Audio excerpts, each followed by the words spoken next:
For joining us at this edition of the Tackle. It is the 12th of December 2021.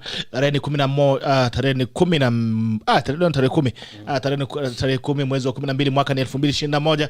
Hope you're doing well. It's another edition of the Sheria Wiki Hii, the 10th of December 2021. Karibu sana. As usual, I request that when you join in, please like. When you like, we get to know that you're watching us. And after you like, please share. When you share, you give someone else an opportunity to watch the broadcast. This is the Tackle that begins now. And we're also giving you an opportunity today to participate at some point in the discussion. And I've given you a link. I've given you a link there to participate in the discussion. I've given you a link there uweze kujumuika na sisi. Click pale link pale ingia kwenye forum alafu tuweze kuzungumza pamoja. Leo kuna azimio pale Kasarani. Najua kama nimeona leo mabasi zimejaa barabarani. Mabasi za shule yellow. Zinatoka smart yellow. Haya ndio nafasi ya kwanza kuzungumza na sisi. Kika link pale. Haraka upesi alafu unaweza kuingia kwa forum alafu tuweze kuzungumza pamoja. Na pia kama uko na swali tuko na daktari EKURU AUKOT. He is back again from the South Sudan, Republic of South Sudan. Amekuwa akishughulika pale na mambo ya sheria. He's been trying to help the country come up with a constitution. So he'll tell us as well what has been going on there. They also help us break down the happenings of the week ili tuweze kuhakikisha kwamba tunazungumza pamoja kwa njia shwari zaidi. When you join in, please like. When you like, we get to know that you're watching us. And after you like, please share. When you share, you give someone else an opportunity to watch the broadcast. This is the Tackle and it begins now. Asante sana. Tunaenda kwa mbele za Mungu kuomba. Alafu tukirudi na kuja kuwapa salamu zenu. Mighty Father, we come before you this morning. We worship you, glorify your name. Thank you for another opportunity to be alive. We thank you because of this week that has been. We thank you for this month as well and for keeping us alive even through this season. You also want to declare that no tackler shall die during this season or shall be in any form of accidents or any other thing that would affect them. May you meet them at the point of individual needs. As we study discussion, may it edify the fabric of this country. For you pray, trusting and believing. Amen and amen. Asante sana. Ni mwana wangu anaamka mapema sana leo. Kiprotiki pia anasema any airtime credit offers today. Labda tutumia kitu. Pauline Cherop, good morning. Tackle, good morning to DK Chebwai. Good morning. Iladi Machokor, good morning. Gerald, good morning to you. Balosi Eric Meja wa Seregea Likuyani, Kakamega County. Asante sana. Ruth Chepkosge, good morning. Honorable Felix Momar Gaddafi, keep going jump. We fully support you, bro. Thank you so much, my brother. I really appreciate the support. Balozi Eric Meja said, when the gods are not on your side, this is what happens when you invite guests for your coronation. Mudavadi got personal engagements. Gideon Moi, mother-in-law, passed on. Kalonzo Musyoka trying to meditate. Peace talks to mediate. Peace talks in Sudan. Mutua in Lagos swinging bells and trying to heal. There is an outbreak. Okay.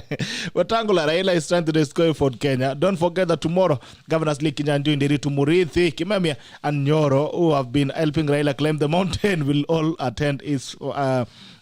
attend his function as non-Jubilee members. Jubilee is supposed to officially declare him as the presidential candidate. Ukistajabu ya Oka, utaona ya Uraila. The best part about this governor is all that of them won't make it to their second term. Betrayal in the city. Karakiwa Masi Tundi from Kayole. Good to see you, my brother from Kayole. Karakiwa Masi, what is the Azimio la Umoja? Tutaambiwa. Nilikuwa mwita mgeni leo Azimio la Umoja kama atatujoin hapa mahali. Spirit one. Haya. Could you explain here?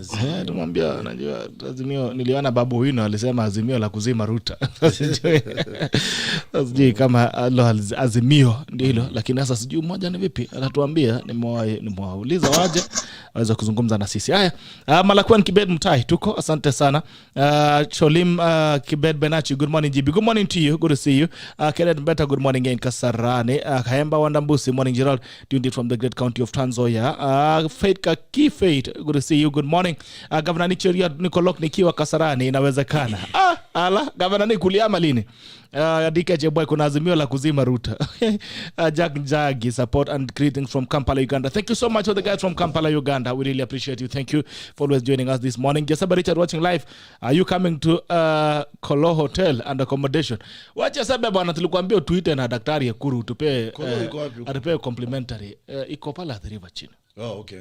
Pale mall kuna mall inaitwa Kolo Mall. Pale River. So Jasaba Richard engineer tulikuambia utupe complimentary na daktari EKURU, tukuja hapo tusikie kwanza tu test.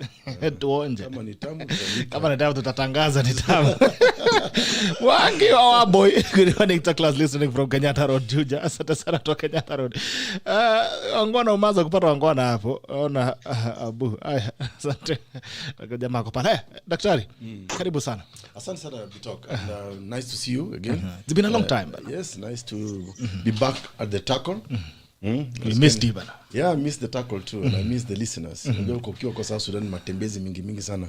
Network kidogo inachanganisha. Pia siku hizi tuko na 1 hour time difference. Sijui kwa nini wali move their time from walisongesha jua ama ni saa tu walirudisha. Sasa sisi tuko mbele na 1 hour from Juba. So hii kitu unaweza cheza nayo tu venye unataka. Nilikuwa nafikiri kuna system inapima masaa. Mimi hapana, nafikiri watu wanaweza kuamua tu wote nini. Okay. Yeah, but so what have I missed? You missed a lot when you are away, Baba. Yes. Things happened in this country. Baba, when you were away, we had a State of the Nation conference that lasted for 2.5 hours. Nasikia mpaka jamaa aliruka pages. Aliruka 20 pages. Akasema hata mimi nimechoka bwana. Then left us wondering, so who does these speeches? I think the people who do the president's speeches are actually not professionals. And also maybe they are more inclined politically than actually even just giving the president basic facts. You know, if I was the President Uhuru Kenyatta, I'll probably have just focused on the development of the infrastructure because it's so visible. Maybe angeongea tu about the expressway, Nairobi Express Highway. Na hiyo achana na mambo mengi. Achana mambo mengine because mambo mengine yote ni uongo. Mambo ya kusema uchumi sijui has improved ni uongo. Mambo ya kusema sijui connectivity hiyo yote ni uongo. We are still suffering power blackouts in this country. So it's not right. And I feel it's so bad that political leaders can actually take the national platform and just lie without blinking. And you know, like somebody was joking yesterday on Twitter, President Uhuru is hardly in Kenya. And I was telling him, yeah, things are very hot in Kenya, so you'd rather not be around to experience the heat that people are experiencing. So I you know, I didn't even follow much that State of the Nation address because just reading from the comments and what people were saying, it was very disappointing. Yeah. Okay. I don't know if you just bring it down to yourself, Bitok. Yes. How are you living your life today? How are you comfortable? Are you meeting the bills and all that? Yeah, you have to really bend your back. Yes. Yeah. So when people say that the economy has improved by XY digits, I mean, honestly, what is the trickle-down effect? You know, of today, the growth. Yes. I'm not aware of any, I'm a parent in schools, and I'm sure all of us now, we are paying school fees in installments than before. Before we could do one check, Yes. even 1 year, you know, 2 terms. But that's not the case. Things are really bad. So when people say the economy is improving, I mean, the president says the economy has improved. I don't know which economy is this. Maybe it's the economy of these, individuals, their own pockets. Maybe that's what has improved. All right. So what do you feel yourself is the state of the nation then? What do you think is the state? No, I think there is desperation in this country. That's for me really is the state of the nation. There is apathy. People have given up, and I followed up closely during the voter registration.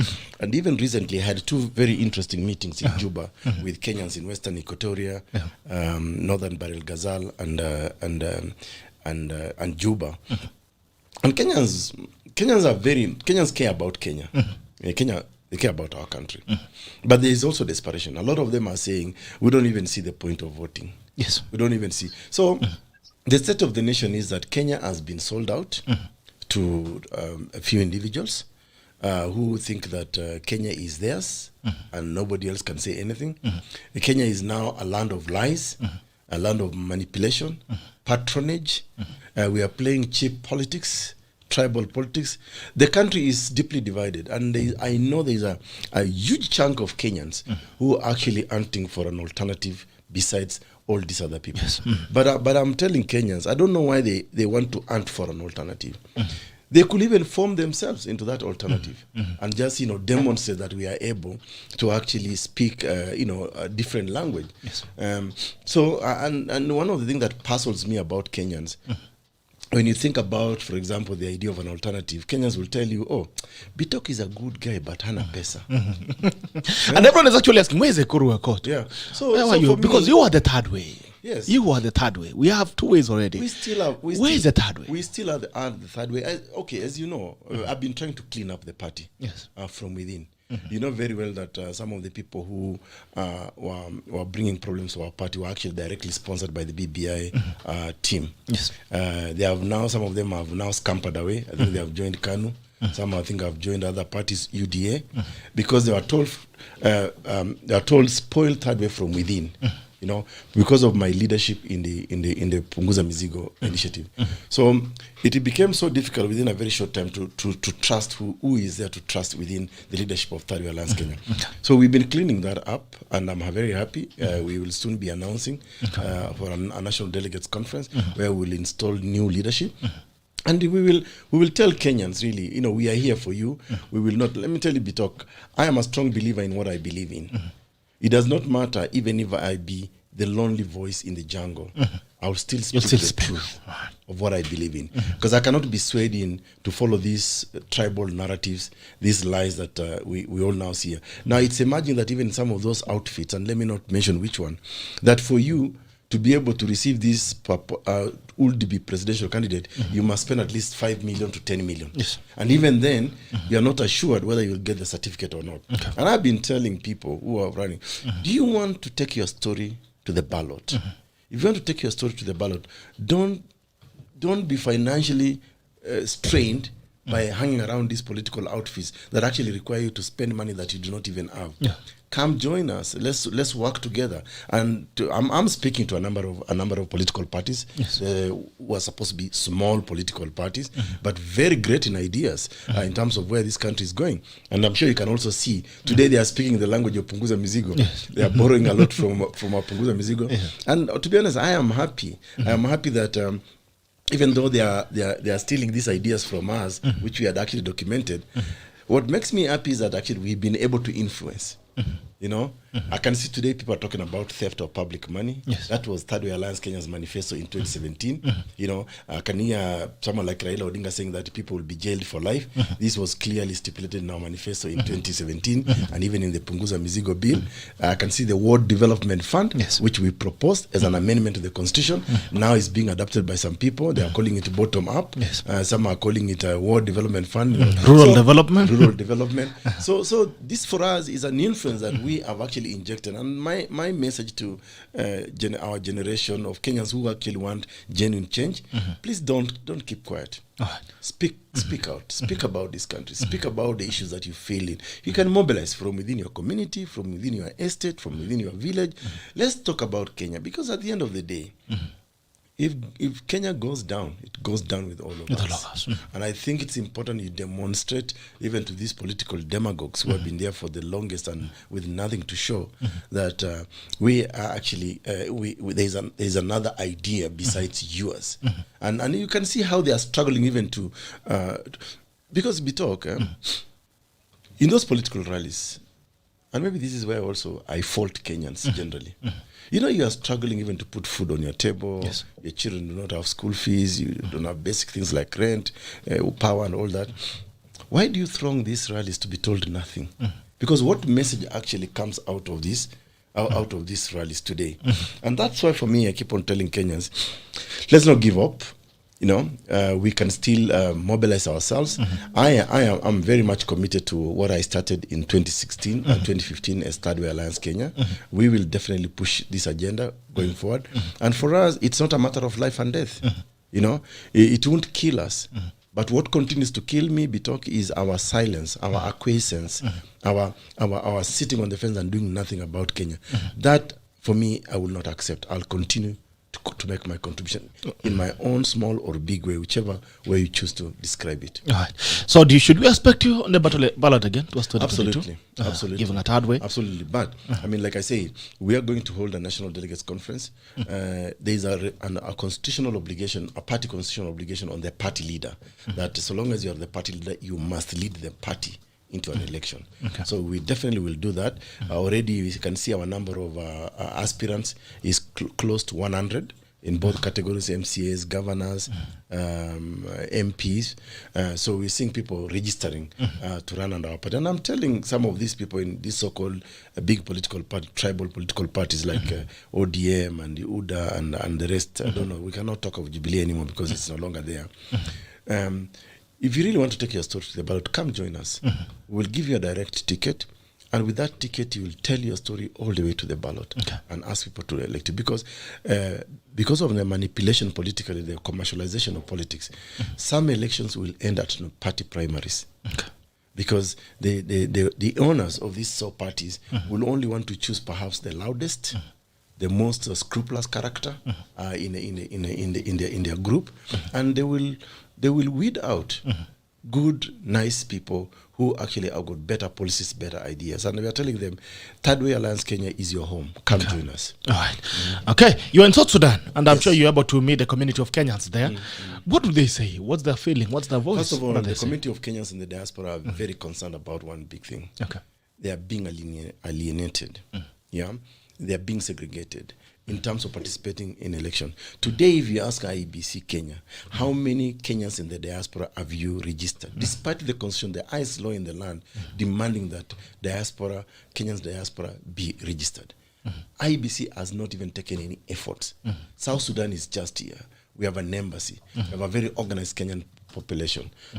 Uganda, if you go to the USA, their diaspora association. You go to Europe, their diaspora association. So that's the number one thing that they're concerned with. Why are they not being registered? You know, and that squarely falls into the shoulders of Chebukati, Wafula Chebukati, who is the chairman of IEBC. And you know, you will expect that someone like Chebukati, who is recruited constitutionally at the level of a Supreme Court judge, to be able to interpret the Constitution meaningfully. So when Chebukati gives a decision, it ought to be informed. It has to be a legally sound decision.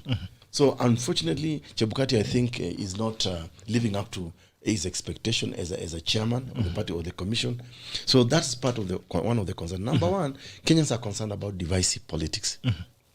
Okay, they can actually see that the country is being torn apart by these tribal leaders. Yes. Number three, they are concerned about these fixtures in our political leadership. They have told me categorically they are concerned about people like Raila. Why can't he even just retire? I don't know whether you saw a video of Raila Odinga being basically propped. Dragger, yes. Yeah? He was being propped, supported. Yes. Even looking, somebody saying, how can somebody sleep while actually walking in a car? So they are concerned about this capture of our state by a few individuals. And maybe they're asking the question, so what is wrong with the rest of us Kenyans?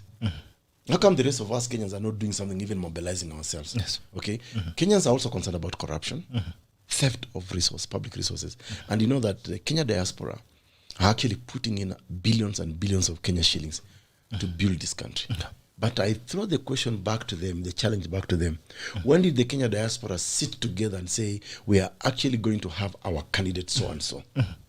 This candidate so-and-so, we are giving you this responsibility. Go and protect our investment in Kenya. So they are concerned about theft of public money, concerned about leadership. You know, they are concerned about the economy, of course. The economy is doing very, very, very badly.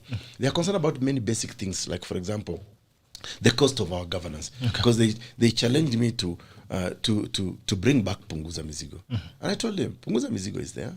You can actually still go online now, www.thirdwayalliance.punguzamizigo.org. Yes. And you can sign in. And for us, this is our manifesto going forward. This is what we will take to the people of Kenya in 2022 election.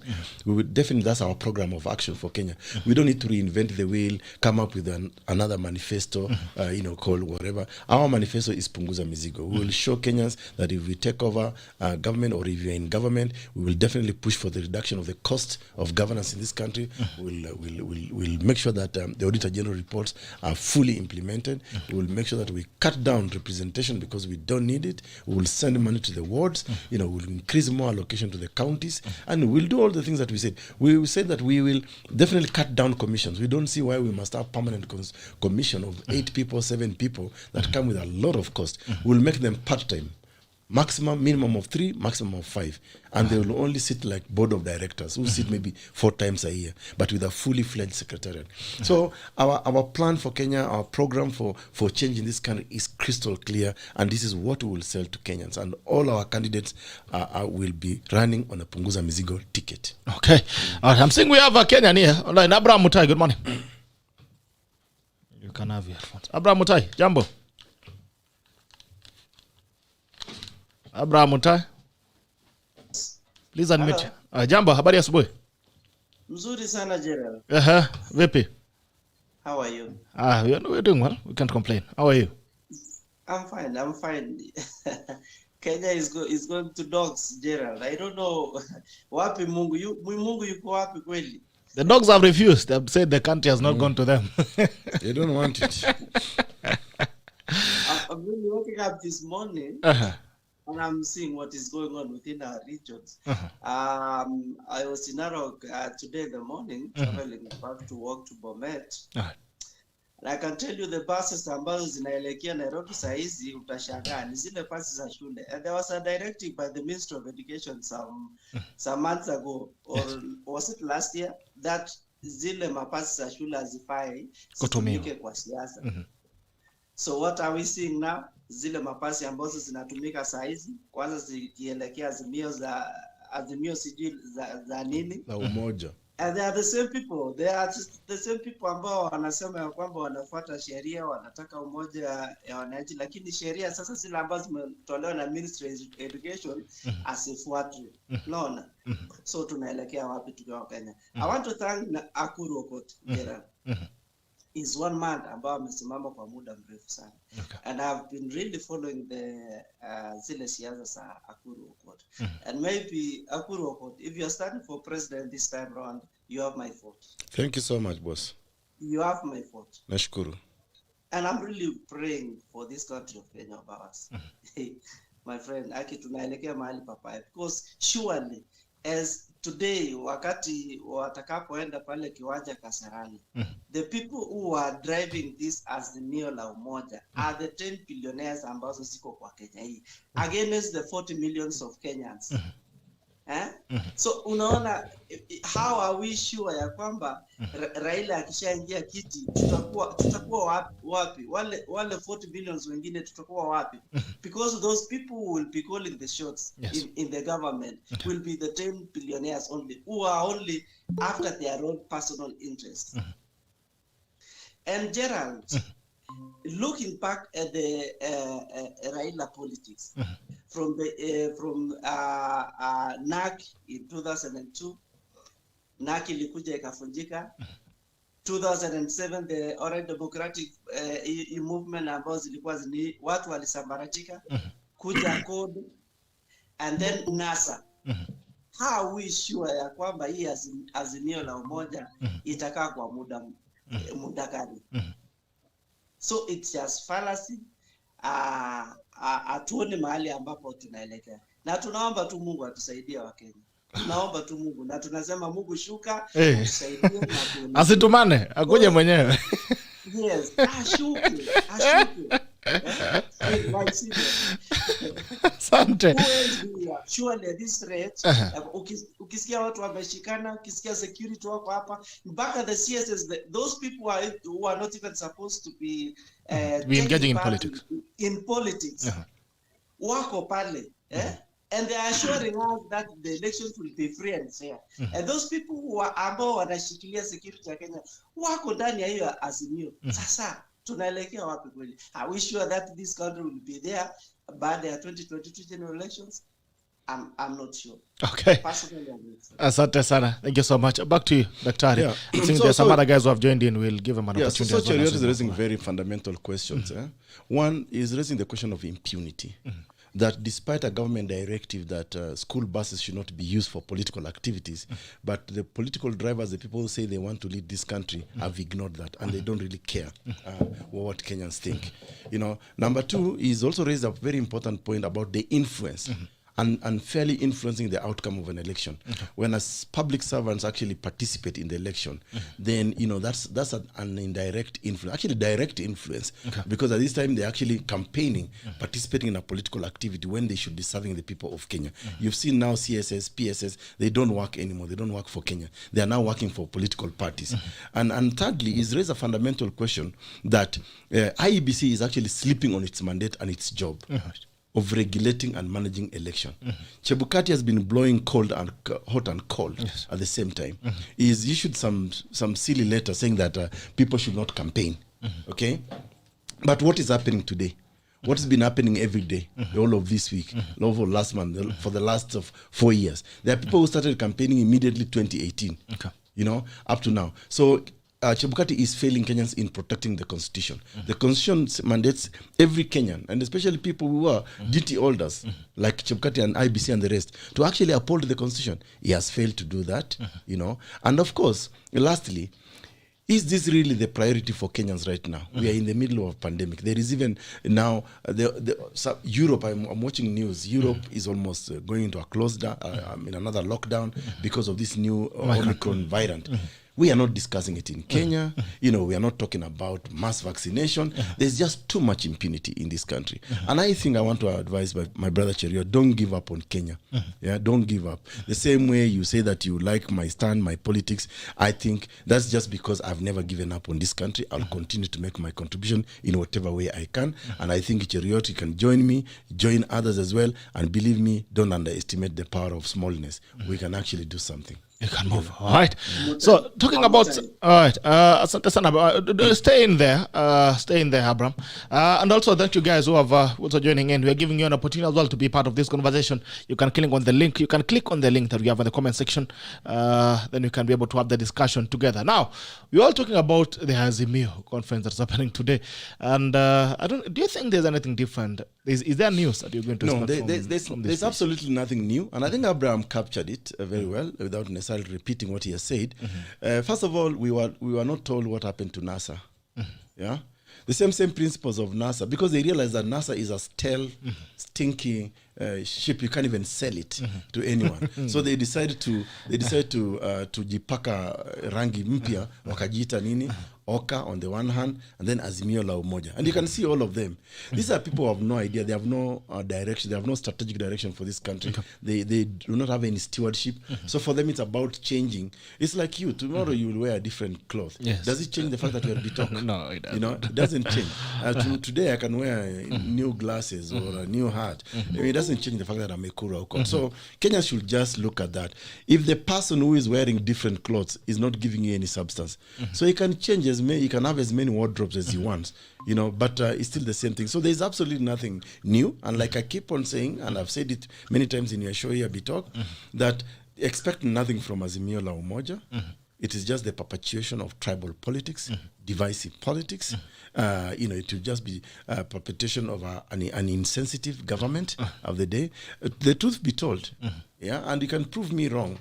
Maybe, you know, God forbid, and I hope that, you know, God will come down as Abraham has prayed. To just intervene. Even assuming, let's build a scenario here. Assuming, for example, even Raila makes it to the presidency, because he has now supported of the government, they'll probably steal again, like they tried to steal the first election, you know. Assuming that he actually makes it the presidency, he'll just be a sleeping president. Okay. There's absolutely nothing he will do. The man is very tired. This is President Uhuru extending his term through a very weak, lackluster and fakeless individual who is, of course, a perpetual loser in any election, who cannot even prove numbers that he has, whether he puts together all his tribal numbers or not. But now, because they want to continue, yeah, their stronghold on our country, so they now want to bring the tribes, the mountain. Like that's what they keep on saying about the mountain. They're not even talking about the people. They're talking about mountains. Since when do mountains vote? Yeah, I wish they could tell us about the problems people in Embu, Meru, Kirinyaga, Nyeri, you know, area are going through, Muranga and all that. Let's talk about the people of Kenya in Muranga, in Embu, in Kirinyaga. Let's not talk about the mountain. You know, what the hell? What's wrong with the mountain? You know, so I think for me, it's unfortunate that, and again, I want to advise my brother Abraham. You see, the reason that the Railas, the Rutos, and the rest a common feature in our politics, because many of us have shied away. Like right now, many Kenyans are thinking, oh, Kenyans have already made up their minds. How have Kenyans made up their mind when they have not gone into the ballot? We have not even been, the campaign period has not even been announced. But look, we are being duped. We easily fall for these people politically. And I think for me, it is a time for reflection also by Kenyans. You know, who really are we? I mean, have we lost our minds? Don't we have some level of intellect, some faculties in us that can enable us at least think through issues? Why are we behaving like we cannot think outside the box? You know? So there are many options, you know? Many options. Yes, some gentlemen here on the forum as well. I'm seeing Prince Kibet. Prince Kibet has disappeared just when I wanted to give him an opportunity. I'm seeing Chairman Joel Arama has joined us. Good morning, Chairman. My friend. Mwenyekiti. Chairman. How are you? Good morning, sir. How are you? I am doing okay. How are you guys? Salama sana, boss. Very well, Joel. How is it going there? Good. Hey, naona mheshimiwa umerudi kutoka Yes. kusaidia wale wananchi. I am back now. Not harm you. Thank you very much. That's good. Thank you so much. Yeah, I was catching up on your comments a little bit. I'll continue listening, but one thing that we kind of talked about even yesterday is high time as Kenyans we shift from this, how can I call it? Almost sort of like a semi-god following. Can we start talking about issues? Can you start talking about, I think one of the things that I wish I can get an opportunity to interview some of these politicians and say, hey, tell me what success means to you. Give me a goal. Here is how you can measure me being successful. 1, 2, 3, 4, 5 things, aspects. Then we can determine that, hey, yes, you are a good leader. But the problem is we always shy from, we want to run to the corner of familiarity and say, hey, this guy is from our tribe, so I'm going to support him. There's nothing wrong with that. I don't want to say that's a wrong thing. Yes, if you think that's the right person to support, then go ahead. But can we move away from the issue of saying, somebody says, guaranteed Raila is going to get 100% votes in Nyanza. Who told you that? Guaranteed Ruto is going to get 100% of the Rift Valley. Who told you that? I mean, there are people who don't agree with him, and that is normal. We should not shy away from challenging each other. But at the same time, you should start identifying leaders who are actually going to do the right thing by you. Because at the end of the day, if there is something that we have learned time and time again with all these politicians, at the end of the day, they are there for themselves. Where utapiga mdomo hapa, utarusha mawe, utafanya kila kitu, my friend, when you are arrested, those guys are nowhere to be seen. When you have a problem, they are nowhere to be seen. The people who actually come to help you are your neighbors. And when we disagree politically, why do you have to come and burn my house or beat me up? It's politics. Let's disagree respectively. But also let's realize one thing. If we don't put people in power or in office that are actually going to be for us as citizens and for the country in general, we are doomed. I will always say once again, and I always say again, we only have one Kenya. That's it.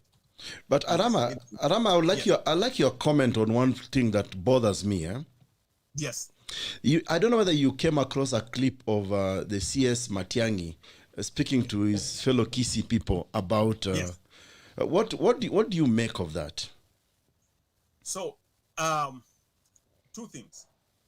And I tell people, remember, Gerald, I said this when we had Honorable Sunkuli on the show. I say, when you are a leader, you need to measure your words and know that your words have a ripple effect to so many people.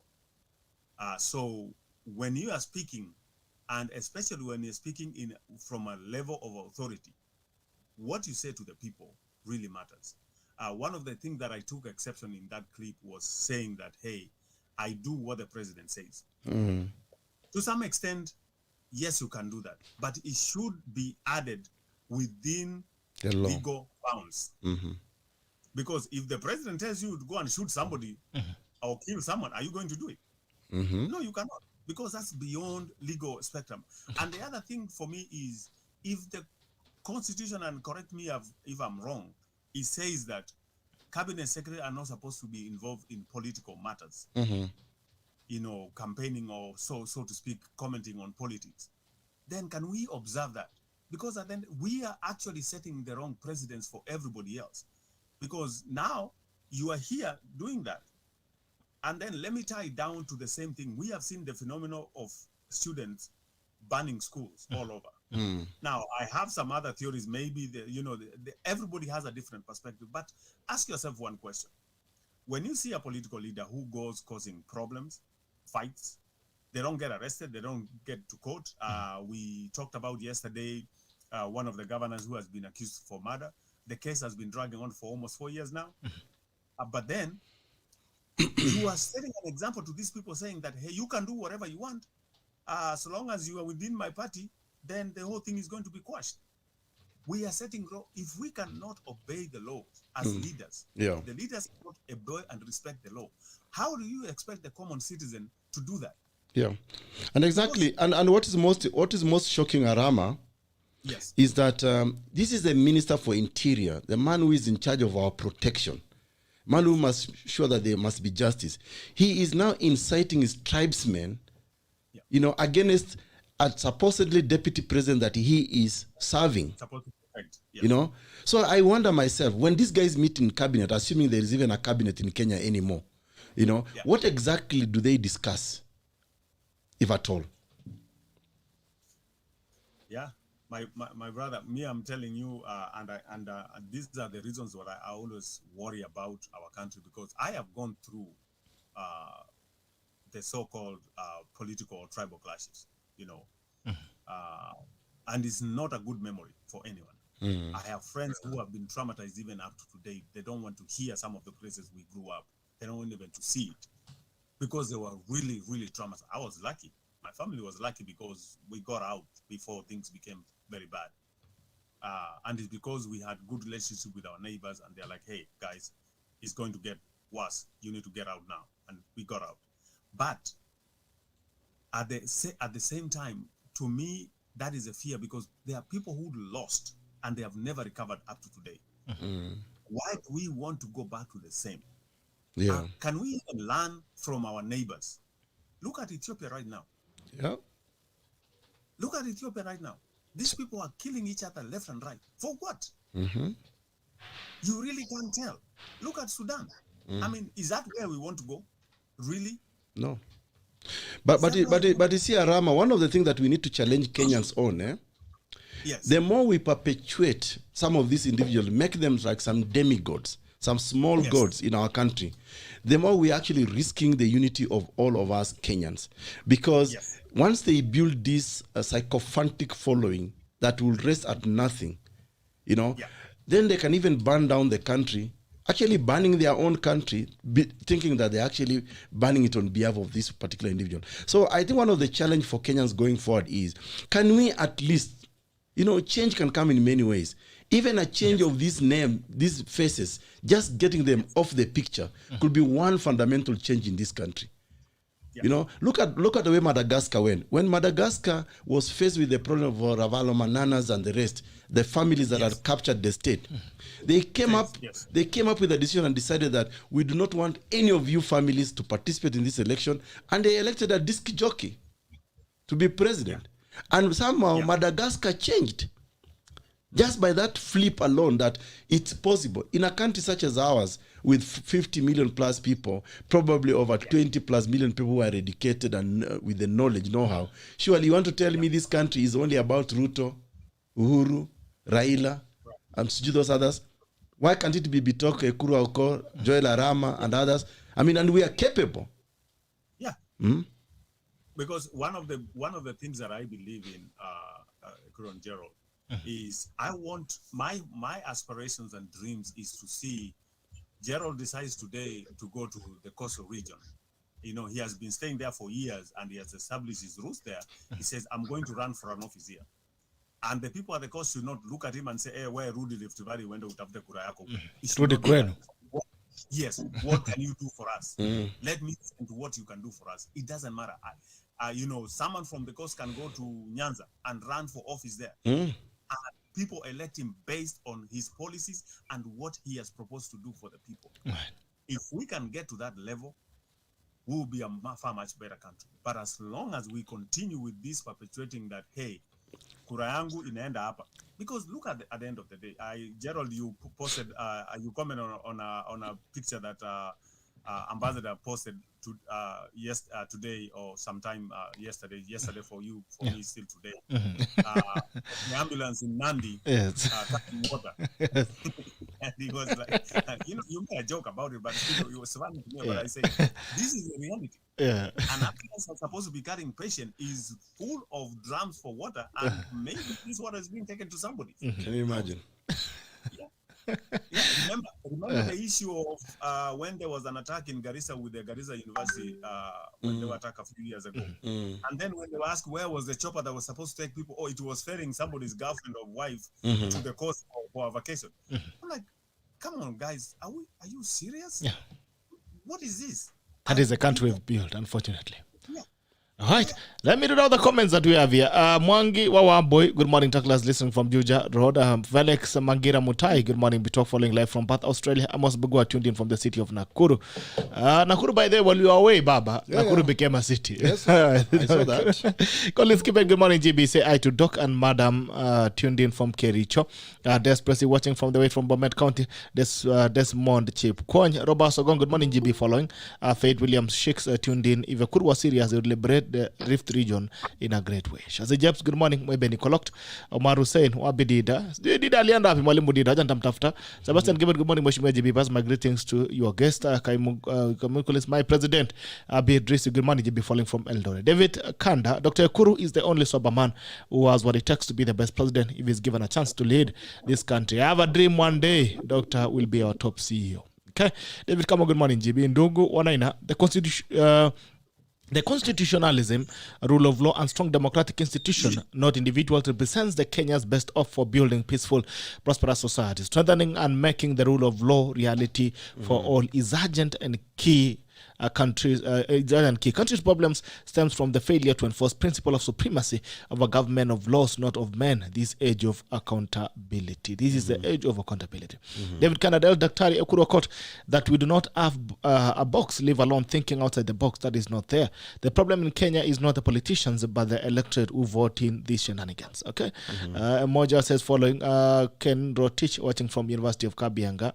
And I think Nane Daktari Juang usually puts this very aptly that we are willing slaves. And they're saying, Master, please slave us. Please feed us more. We're seeing some guys are coming in here before we came back to you. I'm seeing Lydia Matia has joined us. I was seeing Alec, also seeing Alfred Sargent all the way from Australia. Also joined us. Kipsang Amos is in. I want to start with Ambassador Alfred Sargent from Australia. Good morning to you, sir. Or is it evening there? Hey, umeanza na mimi kabisa Gerald. Ama ndio ulikuwa bado unashika line? Nilikuwa nashika, but I've been following. It's you've asked, it's 1:40 p.m. I just finished my morning shift heading home. Oh, nice. Alafu tunaingia ya usiku. Hii kazi ya huko bwana ni natulali. Sasa uliza swali nisikie sasa. Sasa umeona mambo ambayo inaendelea sasa. Leo hii nimeona leo tuko na azimio la umoja pale Kasarani. Ile inasemekana kwamba anaanza kushikanisha azimio lake ya kuwa rais. Tunaona pia mambo mengine ya endorsement ambayo ilifanyika jana Safari Park la wadosi wetu wa Mount Kenya Foundation. The endorsement as well by the president on is Right Honorable Raila Odinga is on, and we've also been having a discussion with Dr. EKURU AUKOT on having a third way in the country, having a different way outside all these conversations that are so common that we're having. Is it possible as a country that we define a different path for this nation? Yes, thank you, Gerald. I did follow the first part, and I had Daktari saying the people have not decided yet. You know, people are saying the mountain has decided. Also, people when they see people coming to this part, those rallies, they have said people have decided. You know, and more so we focus on the two people. You know, Raila and Ruto. But I will tell you this: I'm not that fan of Daktari or EKURU, but I would tell you is the best candidate if he was to if he was to run. Not because he's here today, yes, but to be sincere, I haven't had him in any corruption cases. But unfortunately, Gerald, when it comes to voting, the Mutuetu syndrome takes over, and we tend to believe that when we have our very own there, we have the best catch. We don't see, you know, what are the benefit of having a good person in there? What are the benefit of, you know, if all of us would have gone to school because we have a teacher from our village, we wouldn't be where we are today. If every school would say we want a teacher from that region to teach, you know, we wouldn't be having engineers and doctors. But now, when it comes to leadership, which, you know, at the end of the day, it revolves in every aspect of our lives, we want to front, you know, tribal leaders to go there and lead, yet we forget that we are many and one at the same time.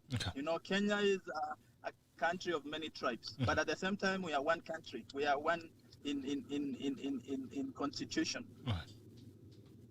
I will tell you, the parties that we have currently, the different parties, are not parties that stands to represent the entire country. It represents regions.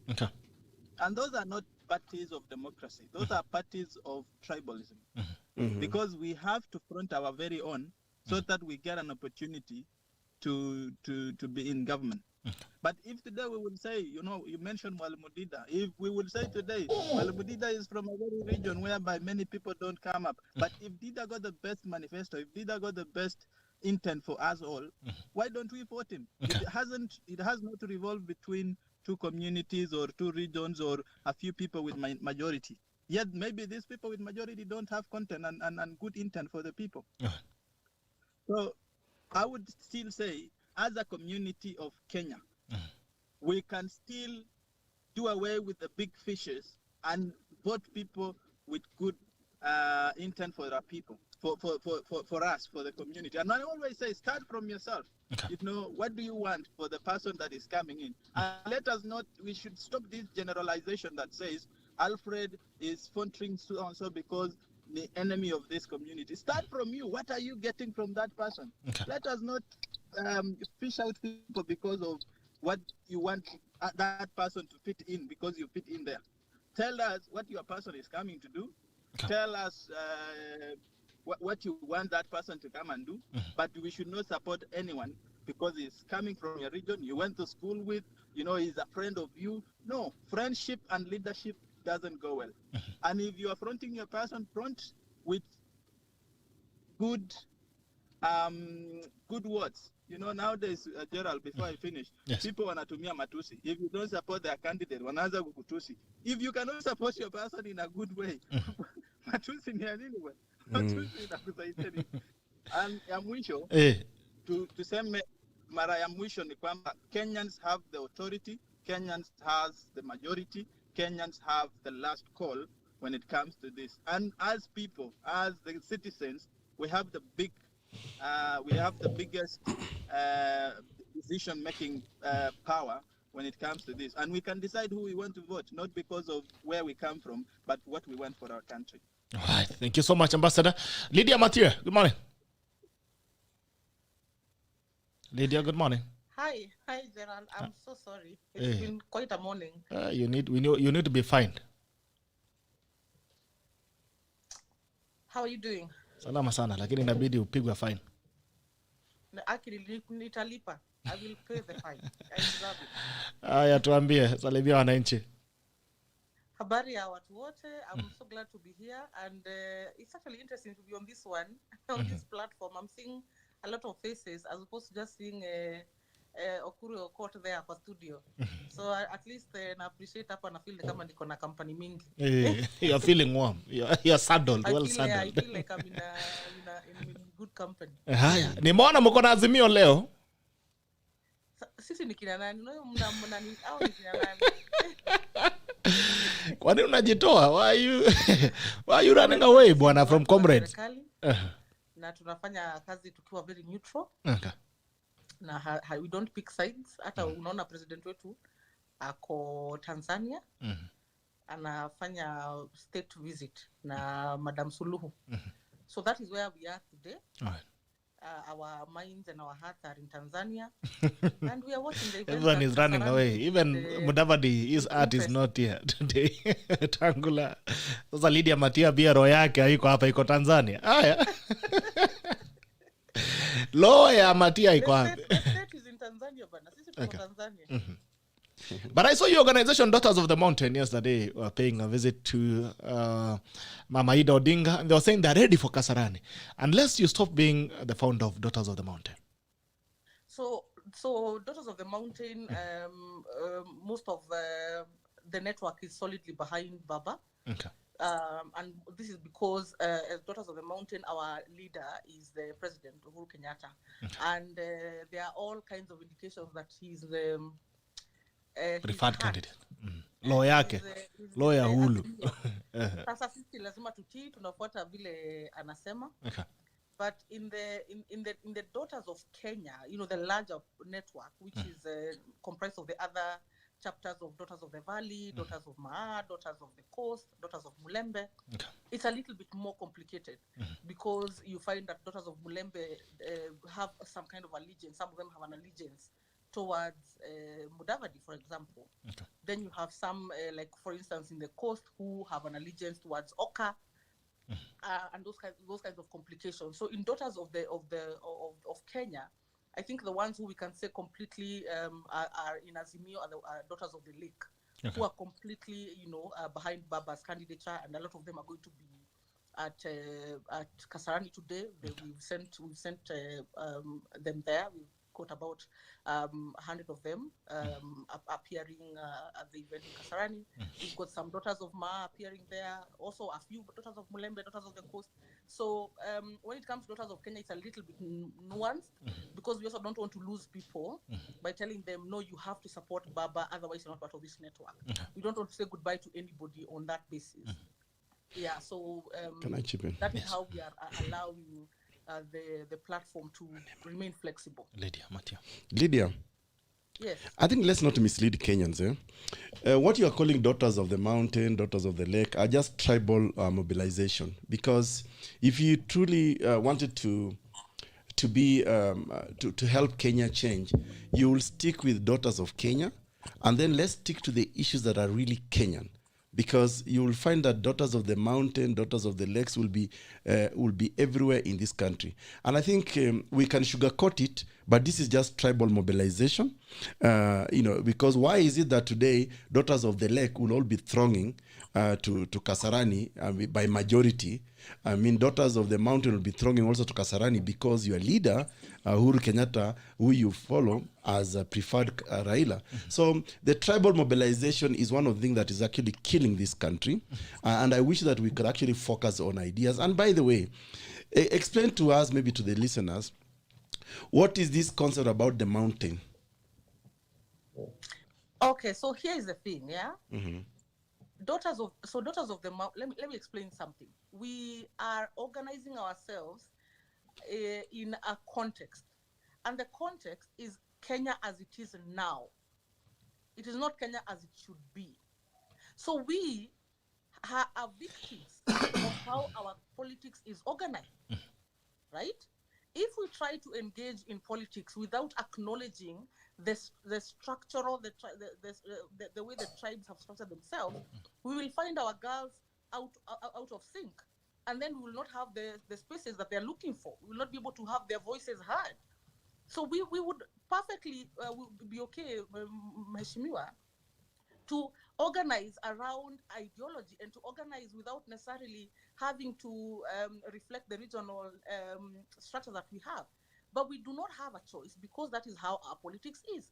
Would we want to evolve into a situation where we don't have to do that? Absolutely. Absolutely. I think Lydia, you have a choice. Now, and let me explain. If we do that right now, what you're telling, what we'll be doing is obscuring ourselves and making it difficult. And listen, when we talk about Daughters of the Coast, for example, Daughters of the Coast is a region.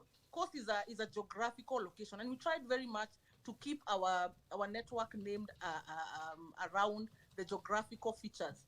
So it's Daughters of the Coast. It's Daughters of the Lake. So it's not necessarily that you have to be Mjaluo ndio ukue kwa Daughters of the Lake. You understand? Or you have to be Mkikuyu ndio ukue Daughters of the Mountain. So we are trying to work with what is there, and at the same time, right, try and mobilize young women to be heard. So we cannot work in contradiction to the reality on the ground.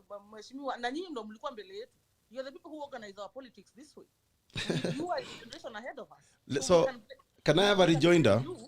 For the reality that we are existing in right now. May I have a rejoinder, please? Sure. Yeah, so I think first of all, you've used two important words, Lydia. You said Kenya now, and Kenya is as it ought to be. So where you go wrong, because you are stuck in the now is the kind of Kenya that we don't desire. Is a Kenya that is mobilized around tribalism.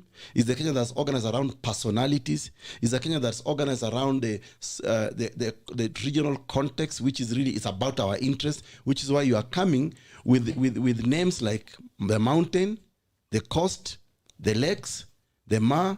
So that speaks to the tribal affiliation that we are Kenyans today. And those tribal affiliations is what is actually ruining our country. So that even if you look at the mobilization today, Lydia, and let's be very honest, it is actually dividing this country more than uniting it. So I would have liked for you to say, we are daughters of the Kenya that ought to be.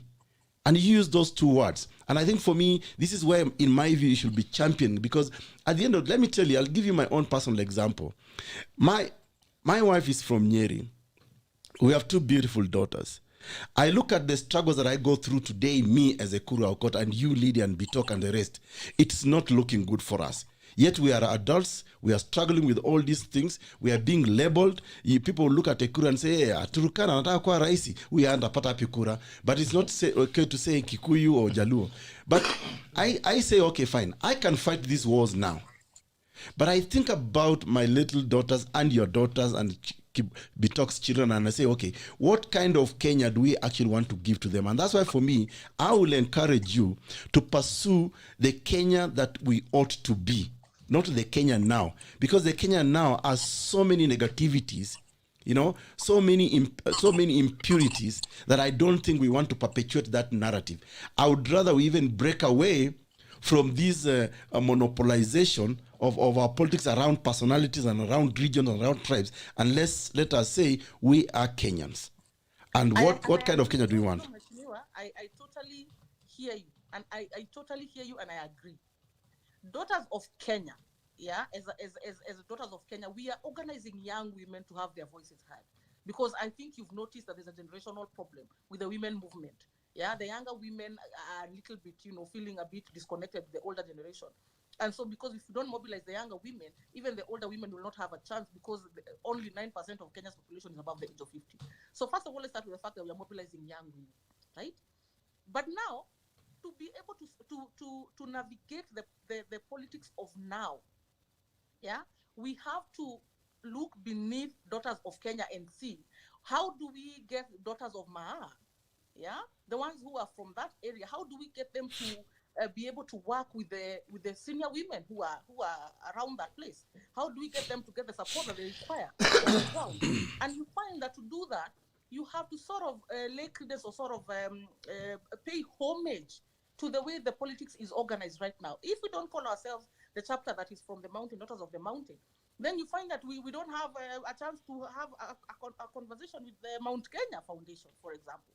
Yeah, and that is where you're looking for support. You're looking for platforms to be able to have young women's agenda on the table. And so we are sort of straddling this reality of, yes, we want a future where we are all just daughters of Kenya. Yeah, but as at now, we have to try and acknowledge our reality, and so therefore, within daughters of Kenya, bring to life. Yeah, those diversities. So are you navigate our so are you in agreement that our reality today is negative ethnicity and tribal politics? Absolutely, I agree. So why will daughters of Kenya? Let me tell you something. I'm one person who believes that we need to change. Yeah, we need to change our mobilization narratives. We need to change our interest groups from tribes to youth, to farmers, to teachers, to women. Yeah, I'm one person who believes in that Kenya. But what reality we are in right now does not contend with that aspiration. But we can always work towards it. And hopefully in 10 years, daughters of Kenya will never have to say that we are also daughters of Ma, or we are daughters of this or the other. That we can all just be daughters of Kenya. But that is not the reality now. Yeah, but you are playing to the reality now, which is injurious to our country by saying that. It is wisdom, tact, yeah, No, I don't. Lydia, with utmost respect, you need to rethink the concept of these daughters of Kenya or daughters of the mountain. It's a gimmick. It's a misnomer to keep on saying that you are daughters of Kenya, but at the same time you are saying let's play into the tribal politics. You have not told these listeners here what is your safety valve, what is your getaway from this Kenya now, which Kenya now you have agreed is a tribal mobilization, which is bad for all of us. So tell us, how will you get out of this as to be in daughters of Kenya? Because I want you to really speak about being daughters of Kenya, not daughters of the mountain, not daughters. Let me tell you, you are a very promising leader. You are one in your generation that was such a leading light. You still are. But the reason why you find yourself at the peripheral of central politics of core politics in this country is because you're an idealist. Yeah, some of us are realists. Okay, we so have to work with the context as it is until the context becomes what it ought to be. So Lydia, for me, I have no problem. I have no problem being an idealist because societies are changed with ideas. No, not with the kind of tribal mobilization we have today. That's the kind of leader that you are. And some of us have to be a little bit more pragmatic and nuanced if we want to be able to really navigate and get into the crux of things. Yeah. Otherwise, we will find ourselves without young women on the table. So what is more important to me is to have young women on the table, and I will do what it takes to have young women on the table, whatever table it is. So first of all, let me correct you that yes, I'm an idealist, but I don't mind. I don't have a problem with concocting new ideas, thinking new ideas. But I will tell you what we have done, even as you say that we are idealists. Through my leadership at Thirdway Alliance Kenya, we were able to. Are you still leading there? Yes. I'm still the party leader of Thirdway Alliance Kenya. Through my leadership at Thirdway Alliance Kenya, let me give you some facts so that to tell you that it's not okay to play the politics of Kenya now. You can actually be outside the politics of Kenya now and cause impact. In 2017, you may not have read the Supreme Court decision. It was because of Thirdway Alliance Kenya and my leadership that we caused the nullification of the election of President Uhuru Kenyatta. We initiated what we call the national conversation, which was stolen to become the BBI, which we didn't have a problem. We championed Punguza Mizigo Kenya, and we managed to cause a national conversation in 47 counties of this country. Now, if I had accepted that only Uhuru Kenyatta and Raila Odinga would have gone to the ballot, I challenged the repeat election, and that's how we saved this country. So that is the kind of leader you call an idealist, but we managed to do a couple of things for this country that actually saved this country from bloodshed. And a lot of people agree that the role we played as Thirdway Alliance Kenya was crucial. And by the way, if you follow the BBI petitions in court, it is again Thirdway Alliance Kenya that actually flawed BBI. Look at the prayers of Thirdway Alliance Kenya. Look at our stand in it. So we saved this country a lot of shenanigans and a lot of tribal politics. So we can be idealists, but I think I also want you to be fair and say, okay, what has this idealistic leader achieved even in his little time in leadership? And I would like to see what are the daughters of Kenya or daughters of the mountain actually achieved, even in their small way. Because this is all politics of convenience. Because today your leader has told you, Raila Odinga is my preferred candidate, so you are choreographed around daughters of the mountain, daughters of the lake, but it's all tribal politics now. I would like to challenge you and others.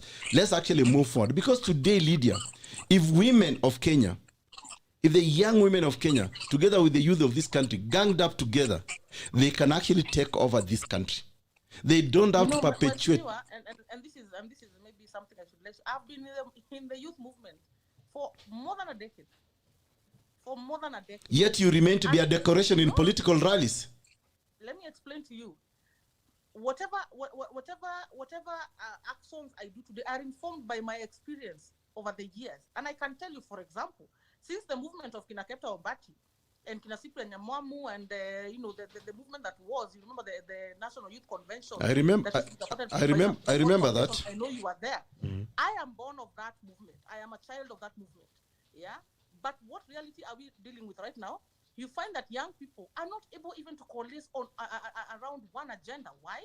Because they have become vijana wanani, na vijana wanani, na vijana wanani.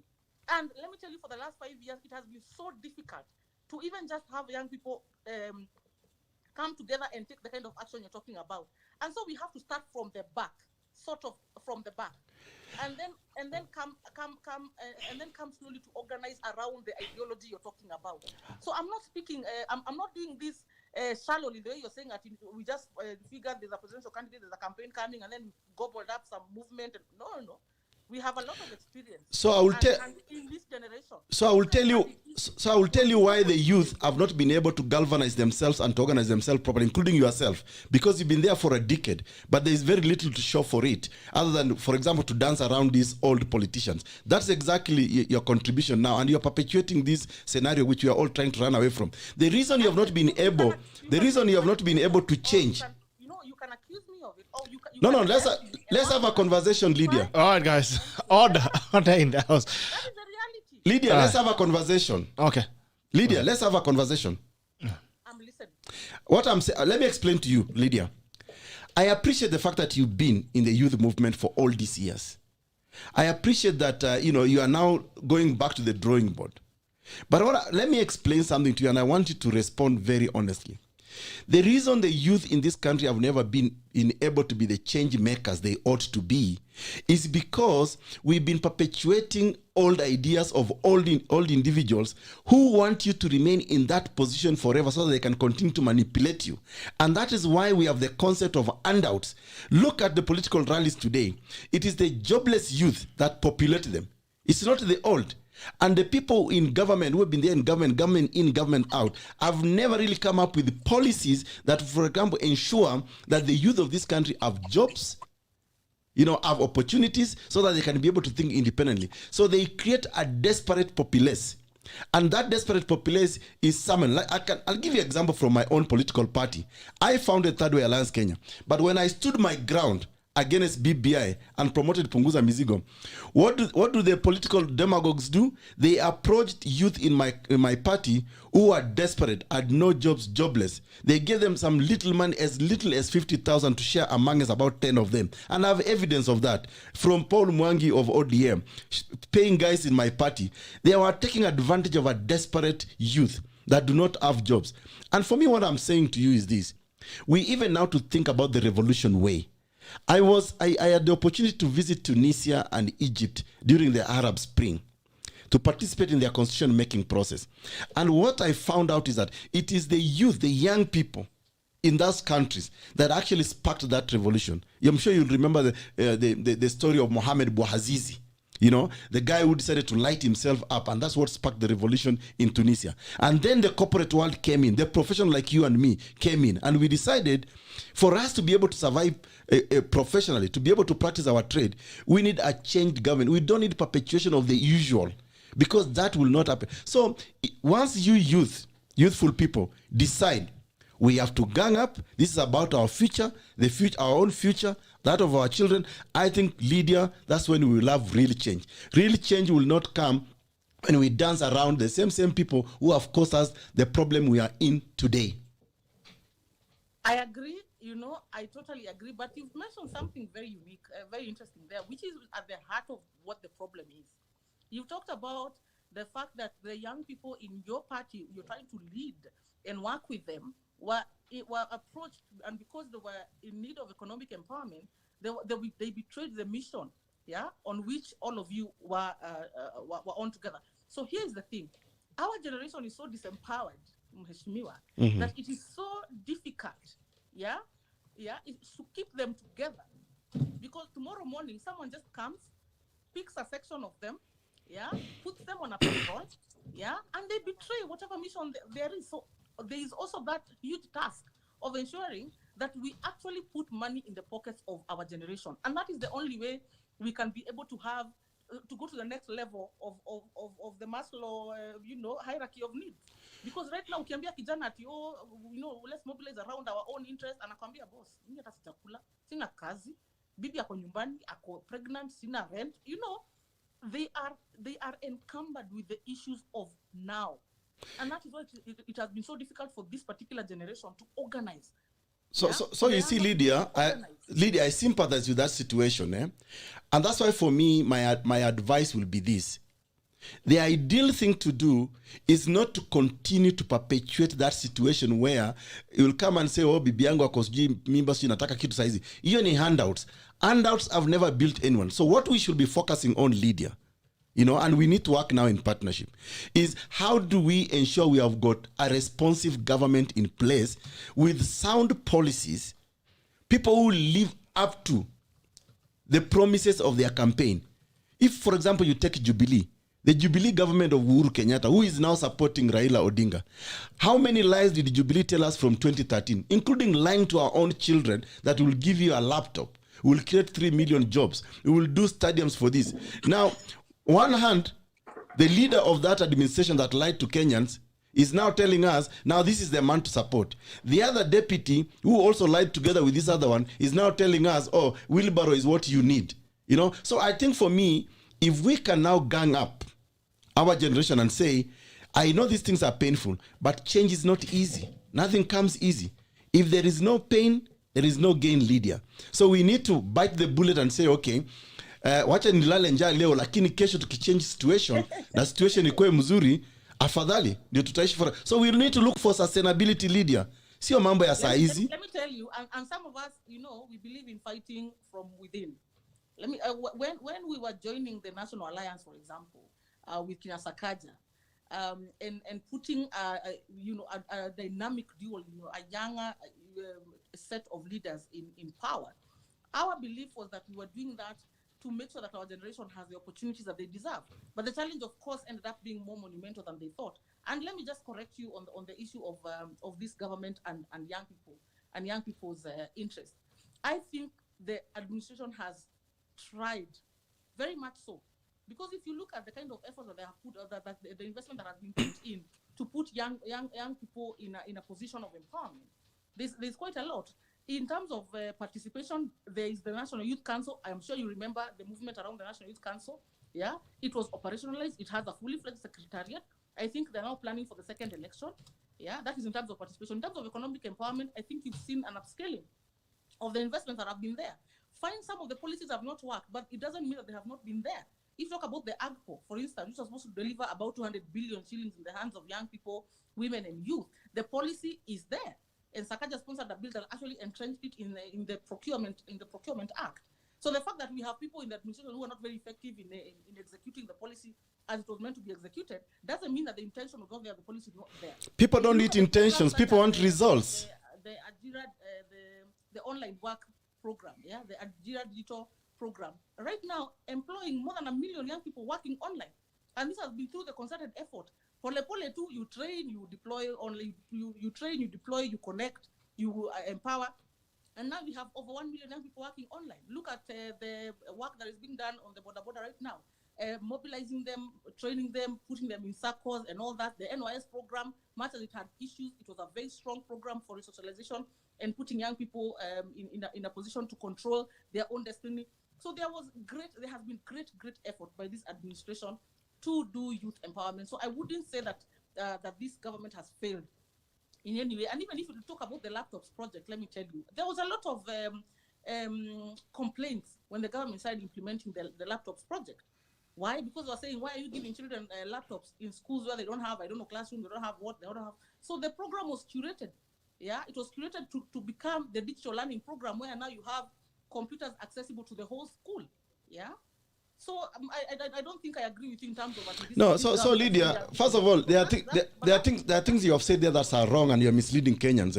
On the Jubilee laptop project. On the Jubilee laptop project, I can tell you is a complete flop because I was directly involved as the chairman of JK Council at that time. In fact, the idea of a laptop, was conceived by Jomo Kenyatta University of Agriculture and Technology when I was its chairman. And I remember even negotiating this agreement with the Chinese Academy of Sciences. So we had actually wanted to put 23 million computers in every home. And we challenged President Uhuru Kenyatta in 2014 to support this project. We worked with engineers. We had come up with a plan on how we can ensure in every village in this country, you can actually still be able to charge those computers. And we looked, for example, at the northern part of Kenya, and we decided to use alternative energy. and that's solar. Our engineers had come up with a full-fledged proposal, and I'm more than happy to share it to you. So let politics not mislead you. Jubilee failed in that respect. Even assuming then, okay, you now Tetiapo. Can we talk about the stadiums, the 8 stadiums that were promised to Kenyans? Heshimiwa, about the stadiums, and I think you've seen, this is the challenge, and it's good to acknowledge that you can have the best of intentions, and even if one day you would be in government, you would know, and I know you've been in government, so you know that your best laid plans don't always work out the way you have planned. When it comes to the stadium, what happened is what the government thought would be the amount of money to be spent on those stadiums was not what would be submitted by contractors. When the advert would go out, like, we want to build this stadium, and then contractors now from the private sector now submit bids and say, we want to build this stadium, the bids would be so high, and it became very, very clear, very much earlier, that it was going to take a lot more investment. And so very quickly, the government had to reorganize and think, okay, how do we build these stadiums in a way that is affordable and that is still sustainable and still delivers the aspirations of Kenya? I think right now, if you look around the country, those stadiums have been delivered. They might not look exactly as they live. What? Lydia, wait a minute, Lydia. Kwani tuko, are we in the same country? The stadiums are there. Kimarin. Through them one by one. Kimarin in West Pokot. Okay, let's talk about Kimarin in West Pokot. It is there, but it's not complete. They're building it now. They're digging the ground. Ngoja tuende pole Lydia. Unajua hapa the tackle, we tackle things head on. No, they are not, Zimejengwa wapi? Celebration. So, and people have been complaining in this stadium. Okay. Well, don't deny the truth. Kuna mama aliuliza kwani tuko nchi nyingine. Bwana AUKOT, maybe. Darama karibu. Joel Darama karibu. Define what is a stadium. Because it looks like your concept of a stadium and our concept is different. Proceed, Darama, to make your comments. Yeah, so I had an interest. I wanted to make an observation and also ask Lydia a question. You said that Daughters of Mount Kenya, your leader is Uhuru Kenyatta, and I find it a little bit curious, and maybe you have a rationale for it. Why would, for this case, a man lead a perceived women organization? What was the rationale behind it? I think you've misunderstood what I meant. Okay. So please correct me. What we mean when we say Uhuru Kenyatta is our leader is that Uhuru Kenyatta is the leader of Mount Kenya. Not Kenya. Okay, he's the leader of Kenya, but also sisi huku nyumbani kiongozi wetu kama watu wa Mount Kenya. Tunaelewana? Sawa, tukusikia. Hivyo ndivyo nilimaanisha. Okay, thank you for that. All right. So, Lydia, can we move to something else? Wizi wa mali ya umma, theft of public money. Yes. I want to look at the comments first. Okay, there are some comments I would like to read out here. I think they are still a bit loading. But also, meanwhile, as I'm looking for the comments, I would want us to look at Uhuru's endorsement of Raila Odinga in EKURU. And I don't know what it means then for the politics towards 2022. So this is just KANU. Because Uhuru's endorsement of Raila Amolo Odinga takes us back to Moi, when Moi miserably endorsed Uhuru Kenyatta, and he flunked miserably. That was in the 2002. Is it 2002 or 97? 202. 202. So I see a repeat of the same thing happening. And I think for me, I can imagine just that endorsement alone, politically speaking, and I'm not holding anybody's brief here, and maybe Lydia has a different perspective to this. It shows that political betrayal in Kenya is real. People can gang up to safeguard their own personal interests, but at the same time, they don't actually believe in themselves. So when Uhuru Kenyatta and Ruto were campaigning and saying, kumi yangu, kumi, tano, tena, and Bitoki, you are also a chair leader during that time, if I recall. Yes, I was there. Nilikuwa ndani. I was not sleeping. Ulikuwa unaimba. Nilikuwa naimba. Uhuru Ruto. Dani. So, and I've been held to that for a very long time. And I want to say this: I got saved. I saw the light. You saw the light. I saw the light. Okay. On your So way to nikakuja nikajua. on your way to Damascus. So I came and I realized this choir of politics is not one of the things that you want to do with your life, because if you are not a soloist, don't sing. Because the soloist only knows where the song. Sasa ni mwana ule jamaa alitufunza ndani, he has changed it. Because anasema at the baba ndio rise. So I'm now wondering, should we change the song also? So nilikuja nikajua, if you are not the soloist of these songs, Yes. don't sing. As a choir member, I retired. Yes. All right. Comments. No, so I think to me, to be honest with you, what I see Uhuru Kenyatta doing to Kenyans by endorsing Raila and not his deputy is, first of all, there was never anything ideologically to associate Jubilee with other than personal interest. And once that personal interest was achieved, then it didn't matter, because these were not even friends. Remember, it is the ICC that actually brought them together, because then they pretended that they want to unite the country. So it was a political lie. Yeah, and this political lie got them into the presidency, because if I truly wanted even to demonstrate unity of purpose using the ICC, I should have seen Uhuru Kenyatta and Ruto even go to Kiambaa Church in Burnt Forest and maybe erect a monument and say, now we want to bring our two communities, the Kikuyu and the Kalenjins, together. Let's not fight. That never happened. Okay. The people were lied to. The same thing that is happening today with him endorsing Raila. Uhuru wants to continue his presidency, a third-term presidency, because he's doing what Putin did to the Russians way back.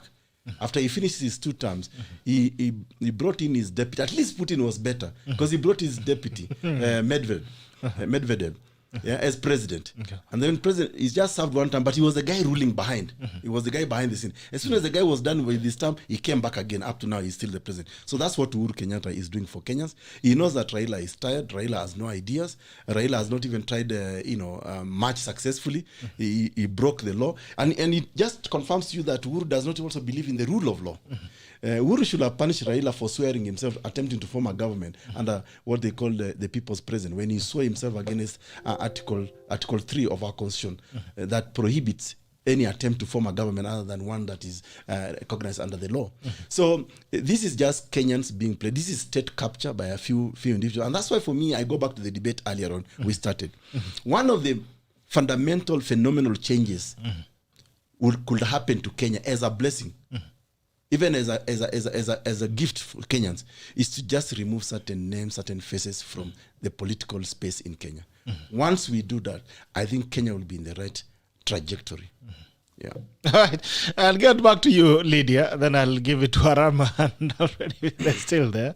And I've still saw Paul Njaya. Paul Njaya has joined us as well from diaspora. Gladys Matia, Lydia Matia. What do you make of the endorsement? And do you think it will sail through?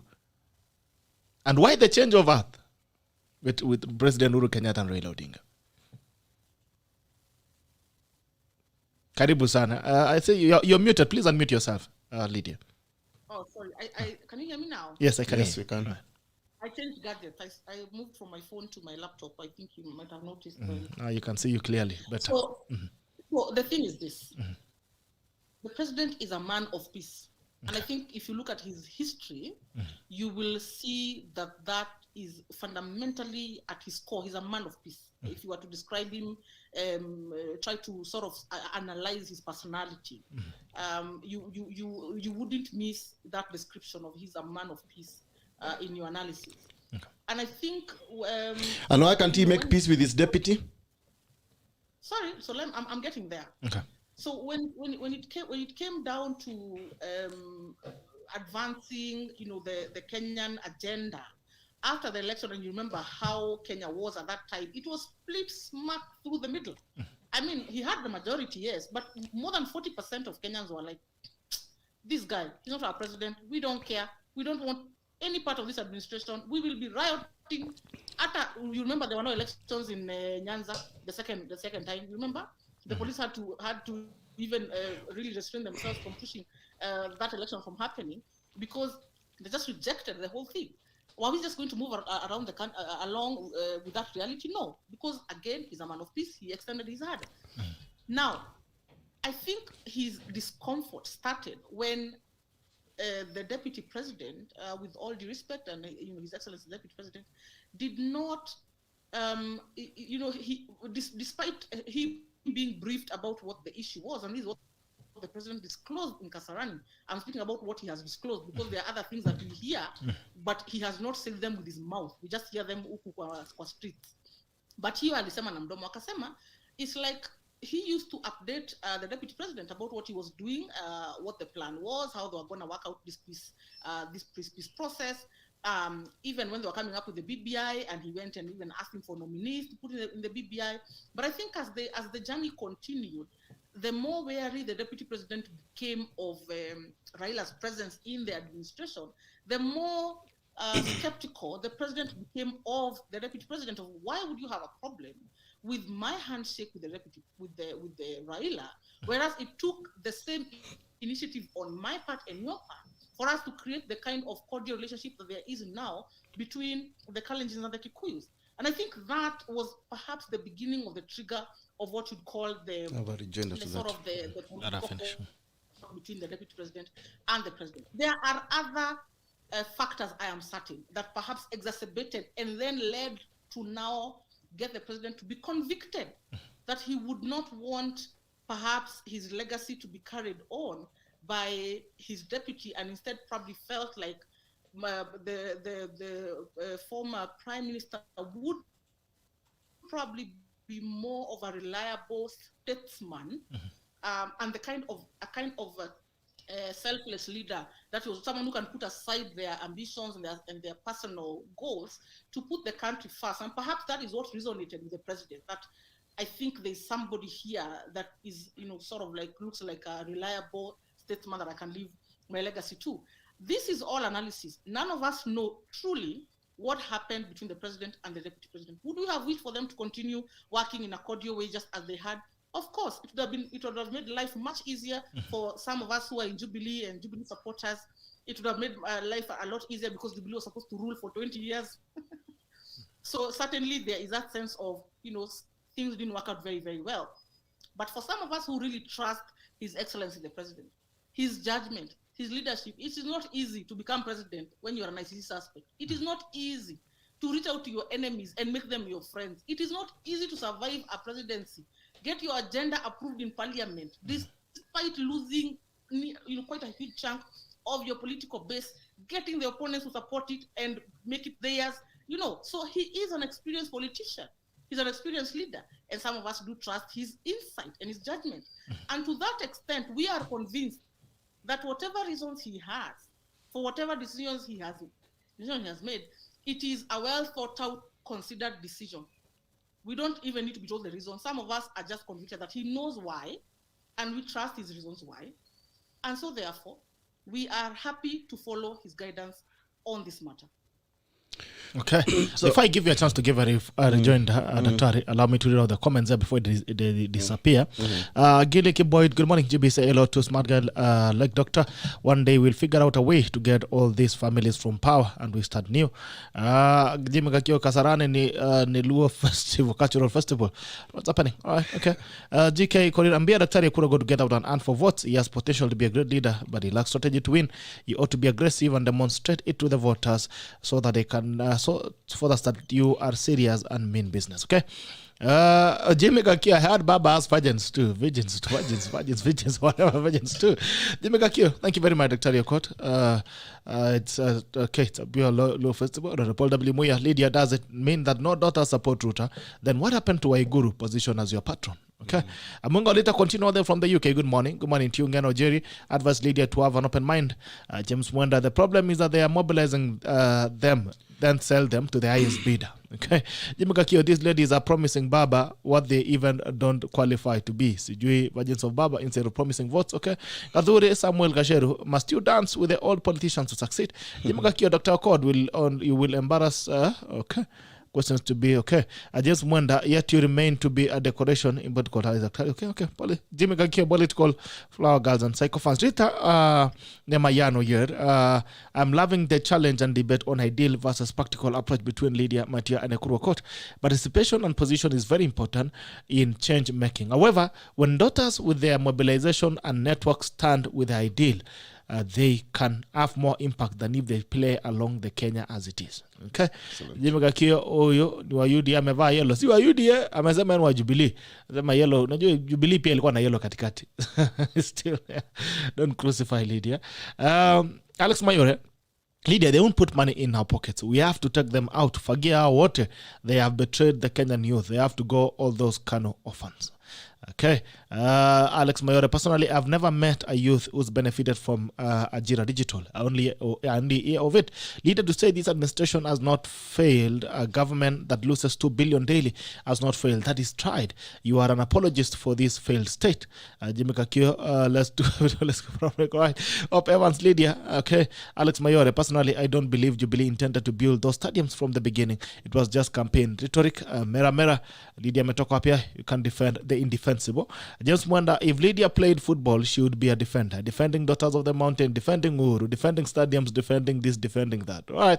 Let's move on. I want to hear what Lydia will say about Jubilee harassment of the judiciary, underfunding it, disobey court orders, and the judiciary declared the election null and void. Both Ruto and UKURU say the judiciary in Wakora. So even if UDA takes power, I don't even expect this administration to obey court orders and respect a separation of power. Alex Mayore, Lydia at what? Man of peace. Who was an ICC suspect? Mina Shanga. Mayore, man of peace who shot down the judiciary in a nightmare. Okay. Ebu ask Maraga if he thinks Uru is a man of peace. Jimmy Gakio, in the mountain likes of this are called Tukunia when many, but one is called Kagunia. I don't know what that means. I'm not a Kikuyu. Alex Mayore, I don't have anything against Raila. Issue is anyone that's being endorsed by this rock regime. If this regime calls you a safe pair of hands, and that is someone to vote against, even if the state chose Mudavadi or Kalonzo, I'll still vote against that candidate. Wakisema safe pair of hands, it's a safe for their interest, not safe hands for Kenya. Okay. Mera, I think it's not fair to castigate the DP for acting the way he did, because the handshake was a pact between UKURU and Raila. No one knows what happened, but in the eyes of some of us, former Jubilee supporters, you would have appreciated more transparency from UKURU. And I think the president knows us this, because he spoke publicly about working with his deputy. He should also come out and tell us publicly what changed. I think Lydia Matia, me as an orphan of Jubilee, I think the president owes me an explanation on what happened between him and his deputy, because he came out in the public and told us what he told us. And I keep wondering, what if the president makes a turn again? Yeah. Because there has been some speculation that this could be. What if he makes a turn again? Lydia, do you still believe the president has the best intention? If he makes a turn, do you follow him? But you are rejoinder. And we talk, and it will be interesting to hear Linda's rejoinder to this. If truly, first of all, President UKURU is not a man of peace. Even if you actually deconstruct BBI, it's a whole lie. It's tribal mobilization. So that was not making peace with anyone. Because how can you say that you're a man of peace? You only have a handshake with only one person, one individual. You should have even told this one individual, please come with all your other principles. This was a personal deal between UKURU Kenyatta and Raila. And that cannot be a peace with all Kenyans. What peace? Peace, and you cannot even make peace with your own deputy president. Like you rightfully say, and I want to hear what Lydia has to say this. President UKURU, we trust him, yes, as our president. But personally, I don't trust him. You know? I don't trust him because he's not being truthful to us. He's not telling us exactly. And he owes us an explanation as a country what went wrong with his deputy president. The reason I cannot work with this person is because of ABCD. There are cabinet secretaries and permanent secretaries who are fired in President Uhuru's first administration. You know? So which means something went wrong with those PSS and others. Okay? So I will tell you the real deal here. And this is what Lydia is not saying. First, Jubilee administration is a failed regime by all definitions. In terms of political promises, in terms of uniting this country, in terms of disrespecting the rule of law, disrespecting other institutions like the judiciary, disobedience of court orders, it has failed in that aspect. It has failed in almost all its promises of actually economic empowerment of our youth. They just talk. Lydia is talking about the intention. The intention may have been there. Hakuna mtu anakula intention. Sisi tunataka real things. Tunataka kuweka food kwa meza. Tunataka kuona hizo laptops. So Jubilee administration is a dishonest administration. It has put us in a debt of about 7 trillion, projected to be about 9 trillion by the time they are done. So this is what has happened. And Lydia, and listen to me very carefully. What happened between Uhuru Kenyatta and Raila is this. When Raila saw himself as the people's president in Uhuru Park, Uhuru knew that he was in problem because his first administration had completely failed. Now, in his second administration, he was already frustrated, did not know where to go. He's like a drowning man who was groping for safety. So the only other person who was going to give Uhuru trouble was Raila Amolo Odinga.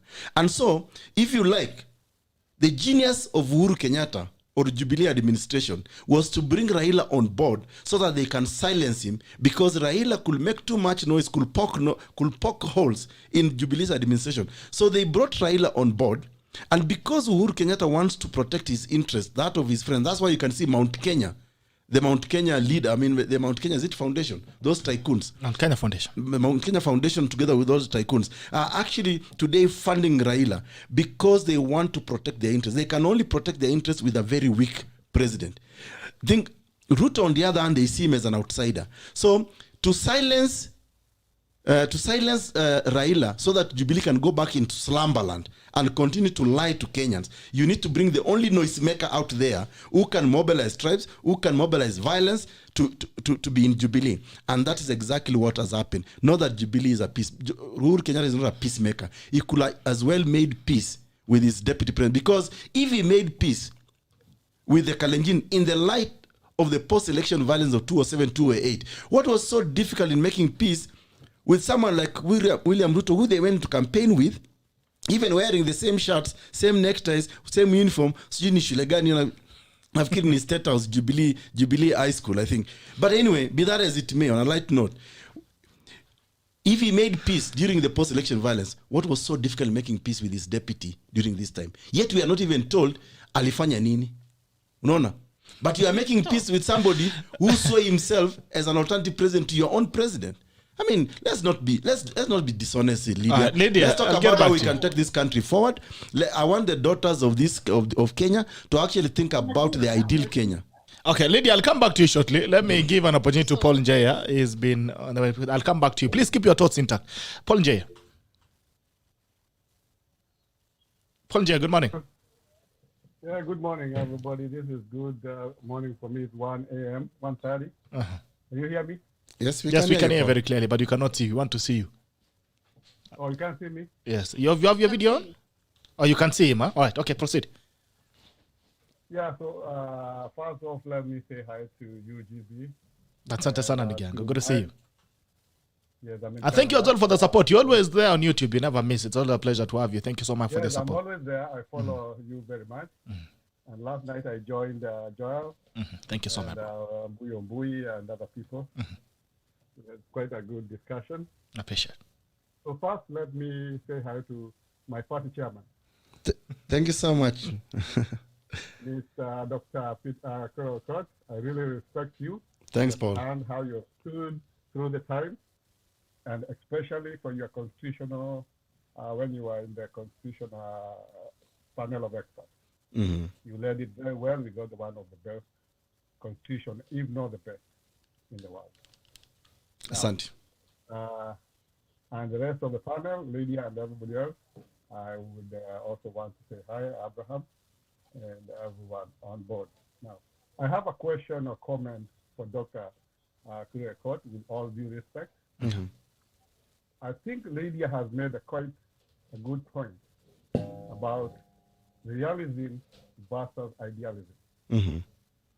There is a reality which we have to face as people of Kenya as we go toward the next general election. It is true that Jubilee administration, from all manner of standards or assessments, has really failed. Probably you can give it a 3 out of 10. And even that 3, I'm hazarding to find out what is this thing. What is this thing that they have really succeeded in? And the only one thing, for example, personally, I don't agree, or I agree with Uhuru a little bit, is the fact that he is trying to bring in national cohesion.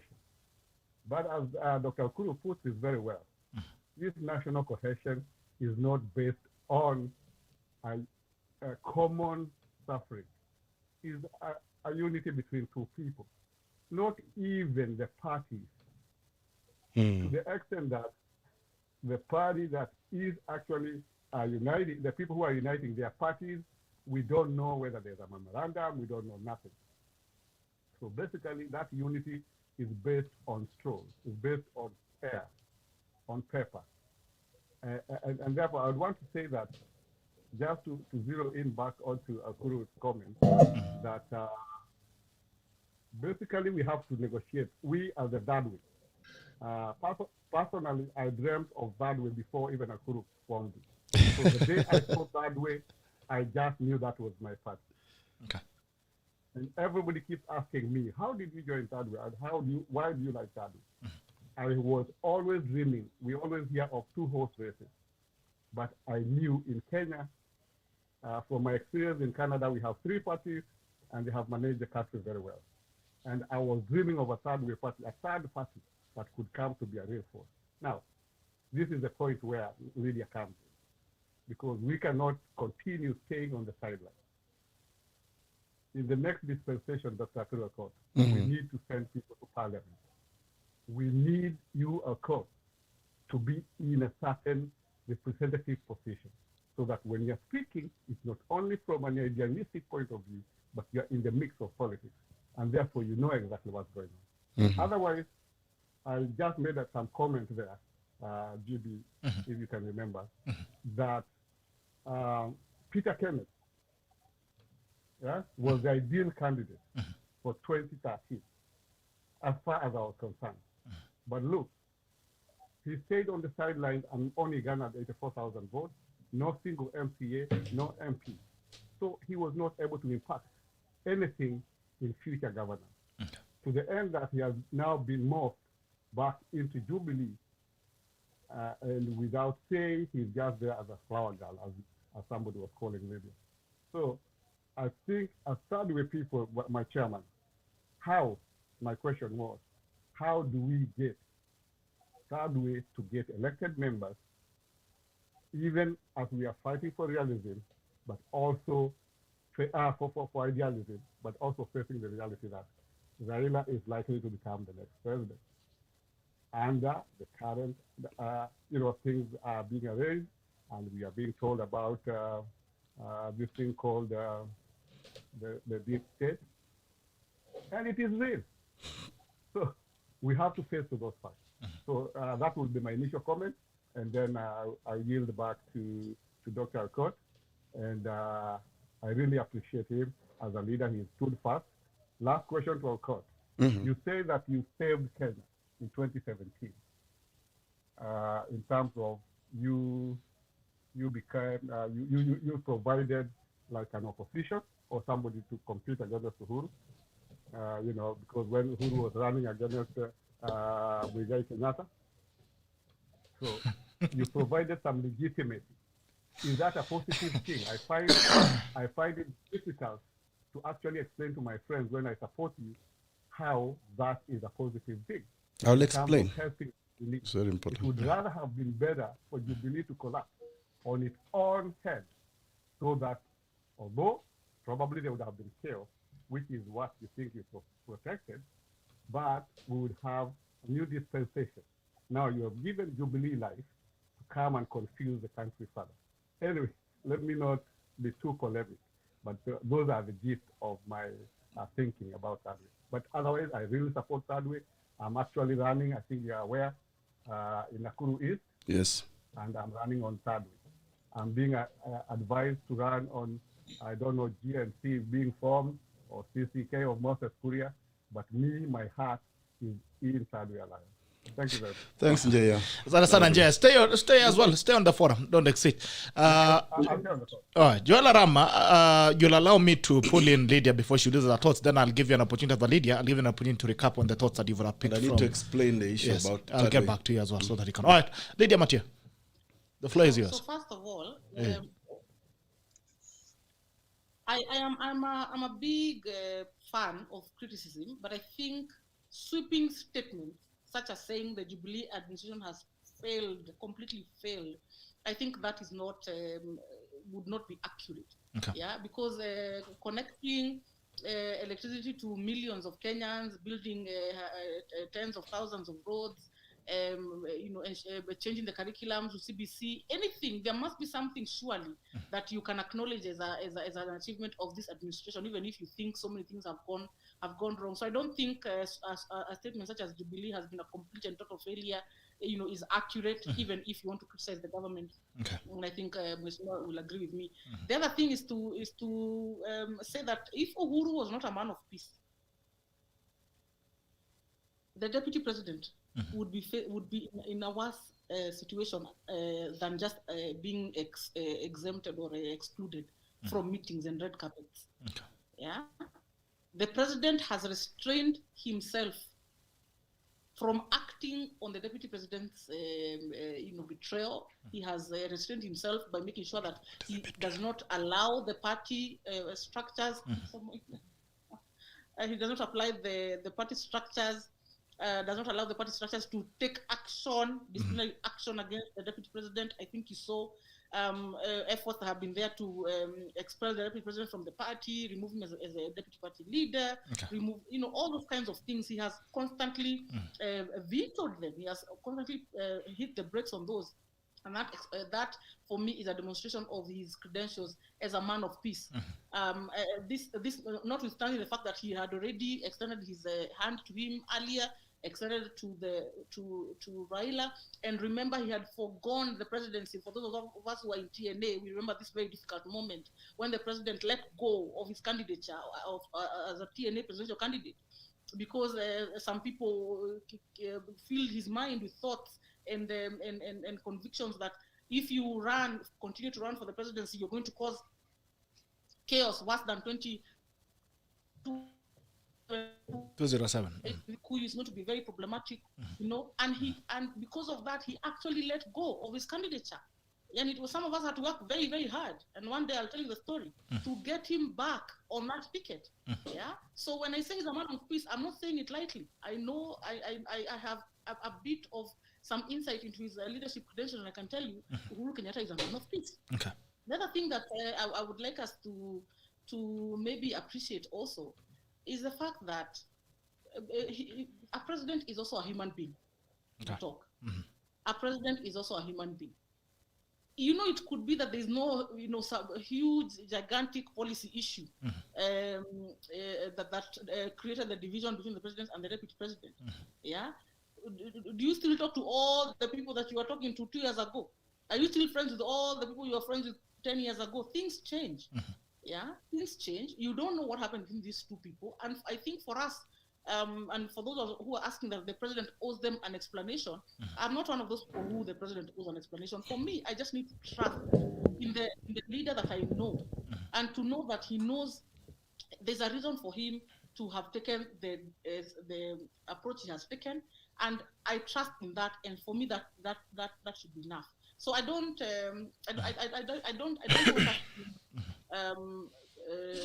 criticize the president in blanket. He's not the worst thing that happened to Kenya. If you talk about the debt of 9 trillion, kwani pesa amekopa akapeleka kwa account yake?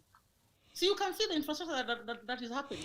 Amekopa na pia ikaibiwa 2 billion every day according to him. Kwani yeye ndiye anaiba? Si lakini atuambie nani aliiba? What the president has done is to create institutional architecture to enable the fight against corruption. But when he says 2 billion is stolen every day, why can't he tell Kenyans who has stolen the billions? It's a very complicated country. Someone please leave this screen. Yes, just try and go. Hi. Hello. How are you? Join the conversation. You have a laptop? Uko na laptop kutoka kwa Jubilee?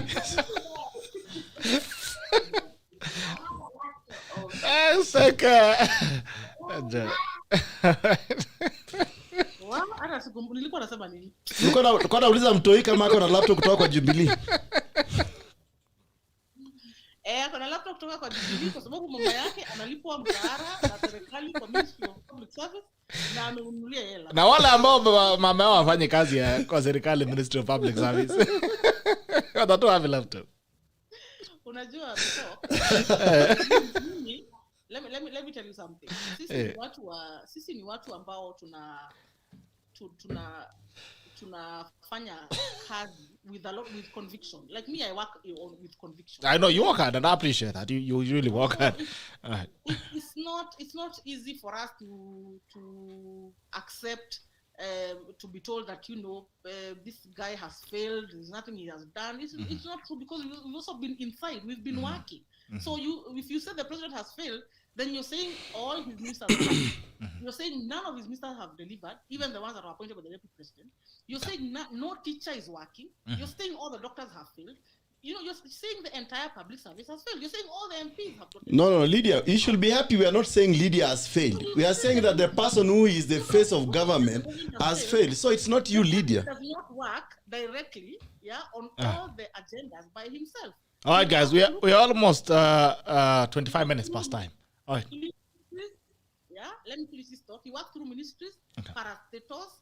He worked through administrators in county commissioners. He worked through chiefs. He worked through even the county governments to some extent also execute some parts of the deliverables for the administration. So when you say the president is a complete failure, let me tell you the truth, is that you're saying everybody below him is a complete failure. And I don't think that is accurate. Okay. Jola Rama. Jola Rama umesikia crossfire. Yes. Niko hapa sasa, Gerald. I like this discussion. I think you caught me by surprise today, and I saw it too late, but it's good to have this opportunity. One thing, Lydia, you can, out of 10, you can get 2 questions right, but you still fail. Out of 10, you can get 5 questions right. If the pass mark is 70%, exactly, you fail. So yes, we acknowledge, and I'll be the first one, and I've said this a couple of times to other people. Yes, I acknowledge the president has done some good things that we really have to give him his due credit where he deserves. And I think one of the things that I agree with you is sometimes we have to, how do they say, you have to lose the war to win the battle, or one way or the other. And I'm talking this in reference to the swearing in of Raila at EKURU Park.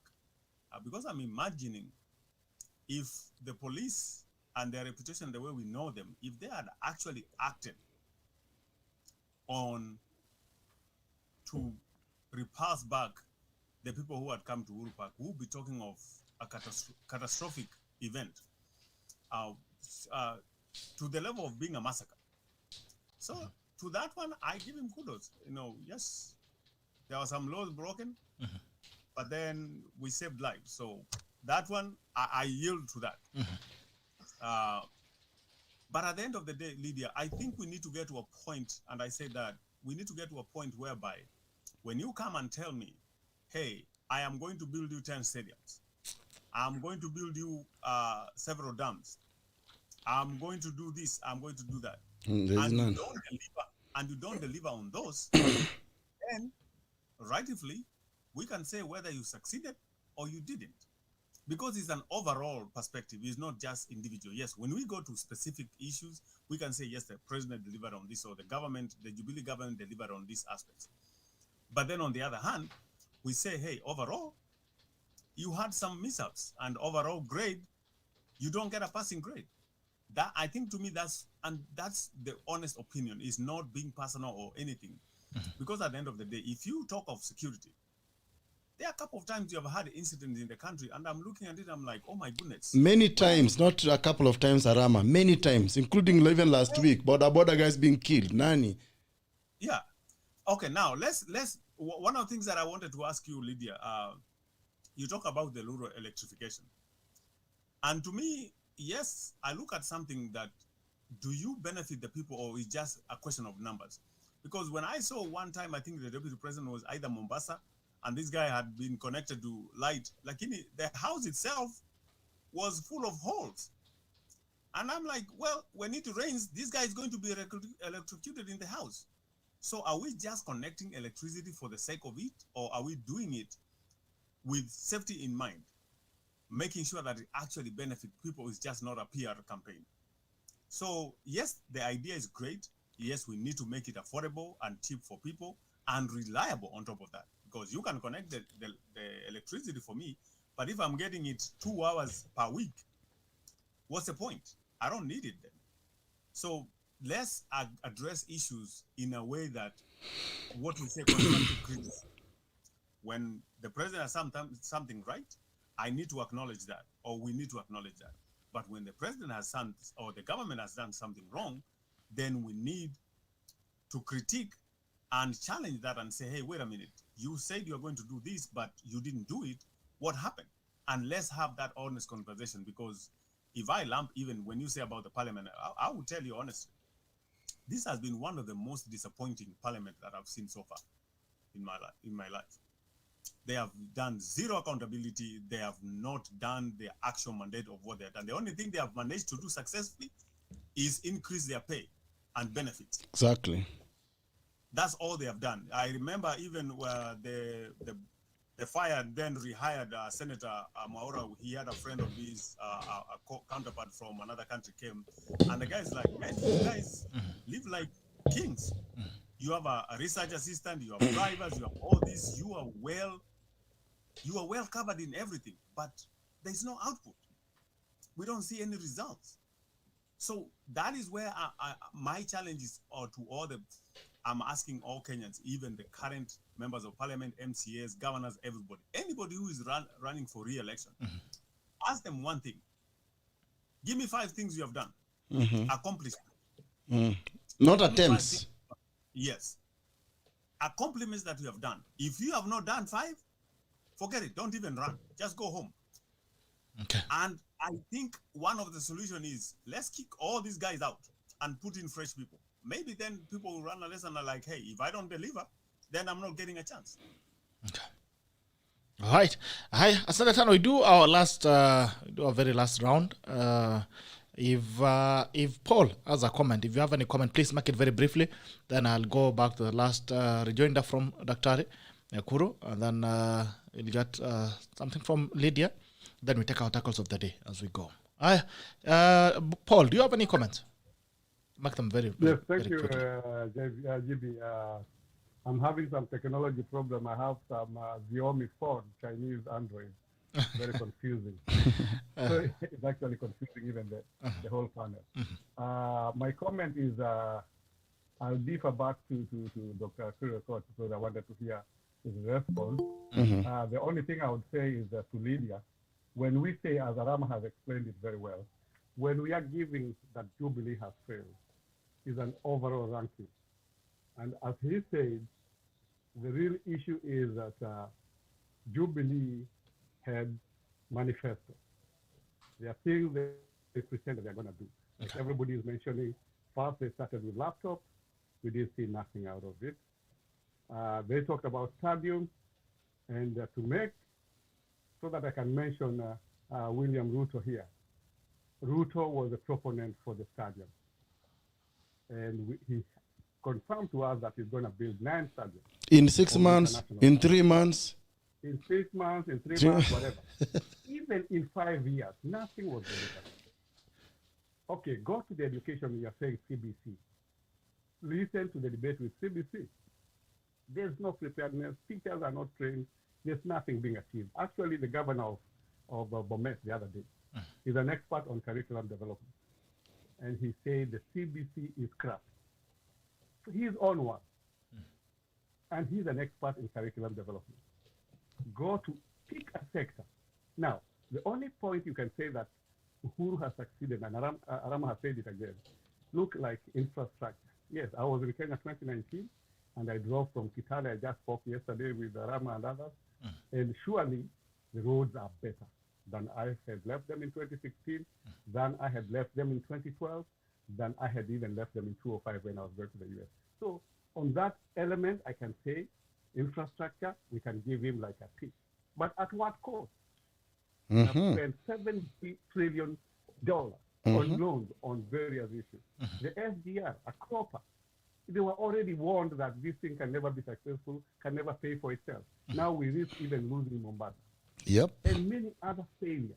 If you can go every state, all their manifesto, they have delivered nada. In fact, giving them a 2 or a 3. She's being generous. So, Lydia, don't feel like we are castigating you or the civil servants. We are talking about the executive government. Don't even drag in the governors. Governors have their own failures, and we know their role, and we know their feeling. 50% of the governors went home the first round. And this time, I think the remaining lot is finishing their term, and those who are new, came in 5 years, they should go home, as everybody has said.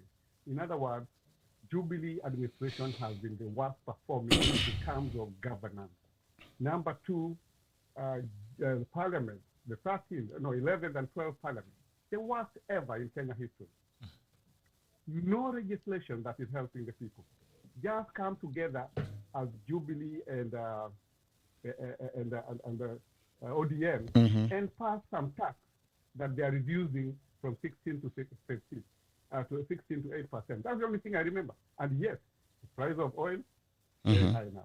Although it's an international world phenomenon due to COVID and other things. So really, Lydia, you should be also realistic. As you say, you are idealistic, but we are idealistic. But be real. Jubilee has not performed. Thank you very much. I think I'll leave it at that as my last comment. Thank you so much, brother. Really appreciate. I would want these two gentlemen to make their comments as well very briefly. I'll start with you, Abraham, very quickly. Then I'll give it to Kili, Jared, very quickly. Abraham, be your son. Bitok. Very quickly, your last comments, yes. Yes, nimekuwa a silent follower. Yeah. But at least there is something that we have really talked a lot about, the idealism and realism. This is the reality, Bitok. That this government is is a very corrupt government. That is the reality. What happened with KEMSA scandal? The president gave a directive that to the investigative authorities that by such and such a time, watakuwa wamemaliza hizo investigations. This is a government that does not even respect the rule of law. Let me not even talk about the issues of daughters of the mountains, Warebo and Raila, because those are the people who are now repositioning themselves for the jobs in the event that Papa becomes the president of the Republic of Kenya. That's okay. I wish you well, Lydia, and I have no problem with that. There is an issue that Paul said about the deep state, that it is real. Now, do we have a reason to vote? As a voter, do I have a reason to vote in the 2022 election? And the issue of rule of law. Daktari, type something on the DCI. He's a fugitive, but right now he's a free man, as we talk. Thank you so much, Pito. I'll be leaving now. Asante sana. All right. Kili, Jared, very quickly. Good morning, sir.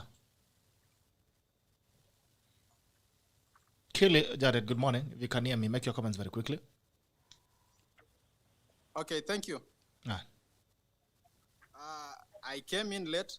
You can realize I came in some few seconds ago. A few minutes ago, yes. It happens that our time frame is 1 hour behind. I'm currently in Rwanda. Okay. But I hope what you discussed was of lessons, and it's an eye-opener to all of us as we focus on 2022 elections. Next time I'll join early. I'll give good comments. I will participate well. Thank you. All right. I appreciate it. Thank you so much as well for joining us this morning. It's been a pleasure having you. All right. Arama, you have any brief comments you want to make? First of all, let me say this. Lydia, I do actually have a propensity of just encouraging people who come to this show and say, hey, why don't you run for an office? It looks like you have great ideas and you have, as you say, idealist or realist or whatever phrases you may use. But why can't we get more young people engaged in politics and get them into offices so that we can create new ideas? Okay. Instead of recycling the same people over and over again. To me, that's one of the challenges I give, and I guess that will be my tackle to you, Lydia. And I hope to see you in more discussions. You know, when we have a variety of difference of opinions and we exchange ideas and discuss, that's how we help one another and educate one another and keep the country going. All right. And thank you, Gerald, for this opportunity. Asante sana. I'll give it to Lydia so that when you come back to the studio, tunafika tukimaliza. But meanwhile onja matunda daktari. Matunda hapa. Onja. Wewe kama rama na matunda ni kwa kitabu bwana unitumie. Tuma kitu bwana, cheza na wave. Sweet tunda dried. Yeah, this is dried fruit by sweet tunda 100%. Until done. Nimesikia nikiona Lydia vile anakaa ni kama anakulanga hii pia. It is 100% dried fruit by sweet tunda. And every purchase that you make, ensure that the farmer is able to go back to the farm and get more mangoes. 100% Kenyan, 100% natural dried fruit. And you tell me how you think just like daktari. Nasikia namna gani? Naweza kushinda tu kwa hii studio. Unasikiaje? Arama. Unfortunately Arama uko mbali bwana. Hii Hondo una miss. Lakini tunaweza anja kwa niaba ya Arama na Paul. Na kwanza no added sugar. I am Kenyan. Lydia. Ivuke boda. Ndio ulimiss Lydia. Naona alikosa kukuja angekuwa amekula sweet tunda. Nasikia utamu ile iko kwa studio. Who is making the tunda? We have a company that's drying fruits here, and it's actually dried very naturally. You can look at it. You can see this is a mango, as it is. Just dried. Naturally, 100%. No sugar, no added sugar, no nothing, no preservative. As it is an enclosed, dried, That's naturally. what we expect, at least Jubilee, when they were talking about industrialization. We expected to see more of that. Yep. And actually, every purchase that you make, In all regions. every purchase that you make, Daktari, you have an amper, and comes in with a very beautiful kiondo like this. Okay. It comes with granola, dried pineapples, and a dried mango. Very healthy granola as well. Macadamia with seeds, like seeds and all that. So every purchase that you make at only 1,000 shillings, you ensure that the farmer is able to go back to the farm and get more mangoes, and to ensure that there is no what we call loss at farm.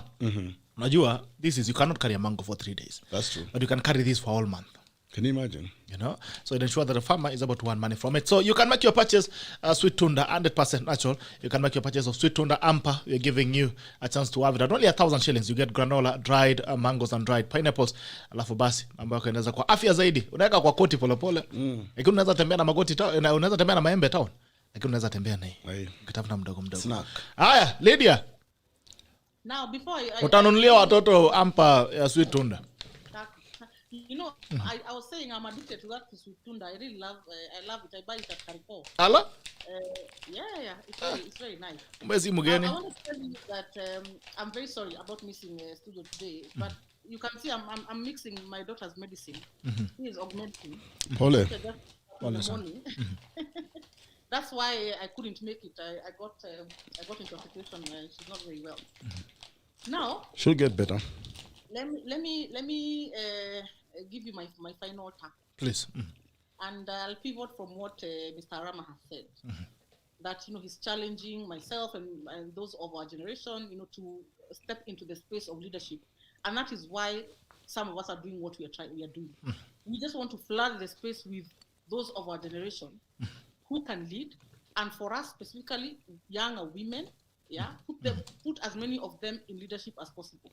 But I will tell you, it is not easy for young people to do politics in this country. They do not have the money. This is a generation that is poor, dispossessed, and even their friends don't have money. Friends of their friends don't have money. Their parents don't have money. So it's a whole situation to do with money. And that is why under Daughters of Kenya, one of the things we'll be doing very early on next year is hold a fundraiser to establish what we are calling the Young Women Political Fund. So that we can try and help some of these young women who are daring at least to put their head up, to try and give them a boost to help them navigate the politics and see if we can get some of them elected into office. And I will therefore tackle the bench back and tell them, especially in the diaspora and elsewhere, when we establish that fund, when we put that pay bill out here, put some money in there, and that will help us to support some young woman somewhere to continue doing campaigns and step up into the space of leadership. And then hopefully over time, we'll have more of the newer thinkers in parliament and in the executive making the decisions that we want them to make. Thank you. Thank you so much, Lydia. Thank you for coming in this morning. Daktari.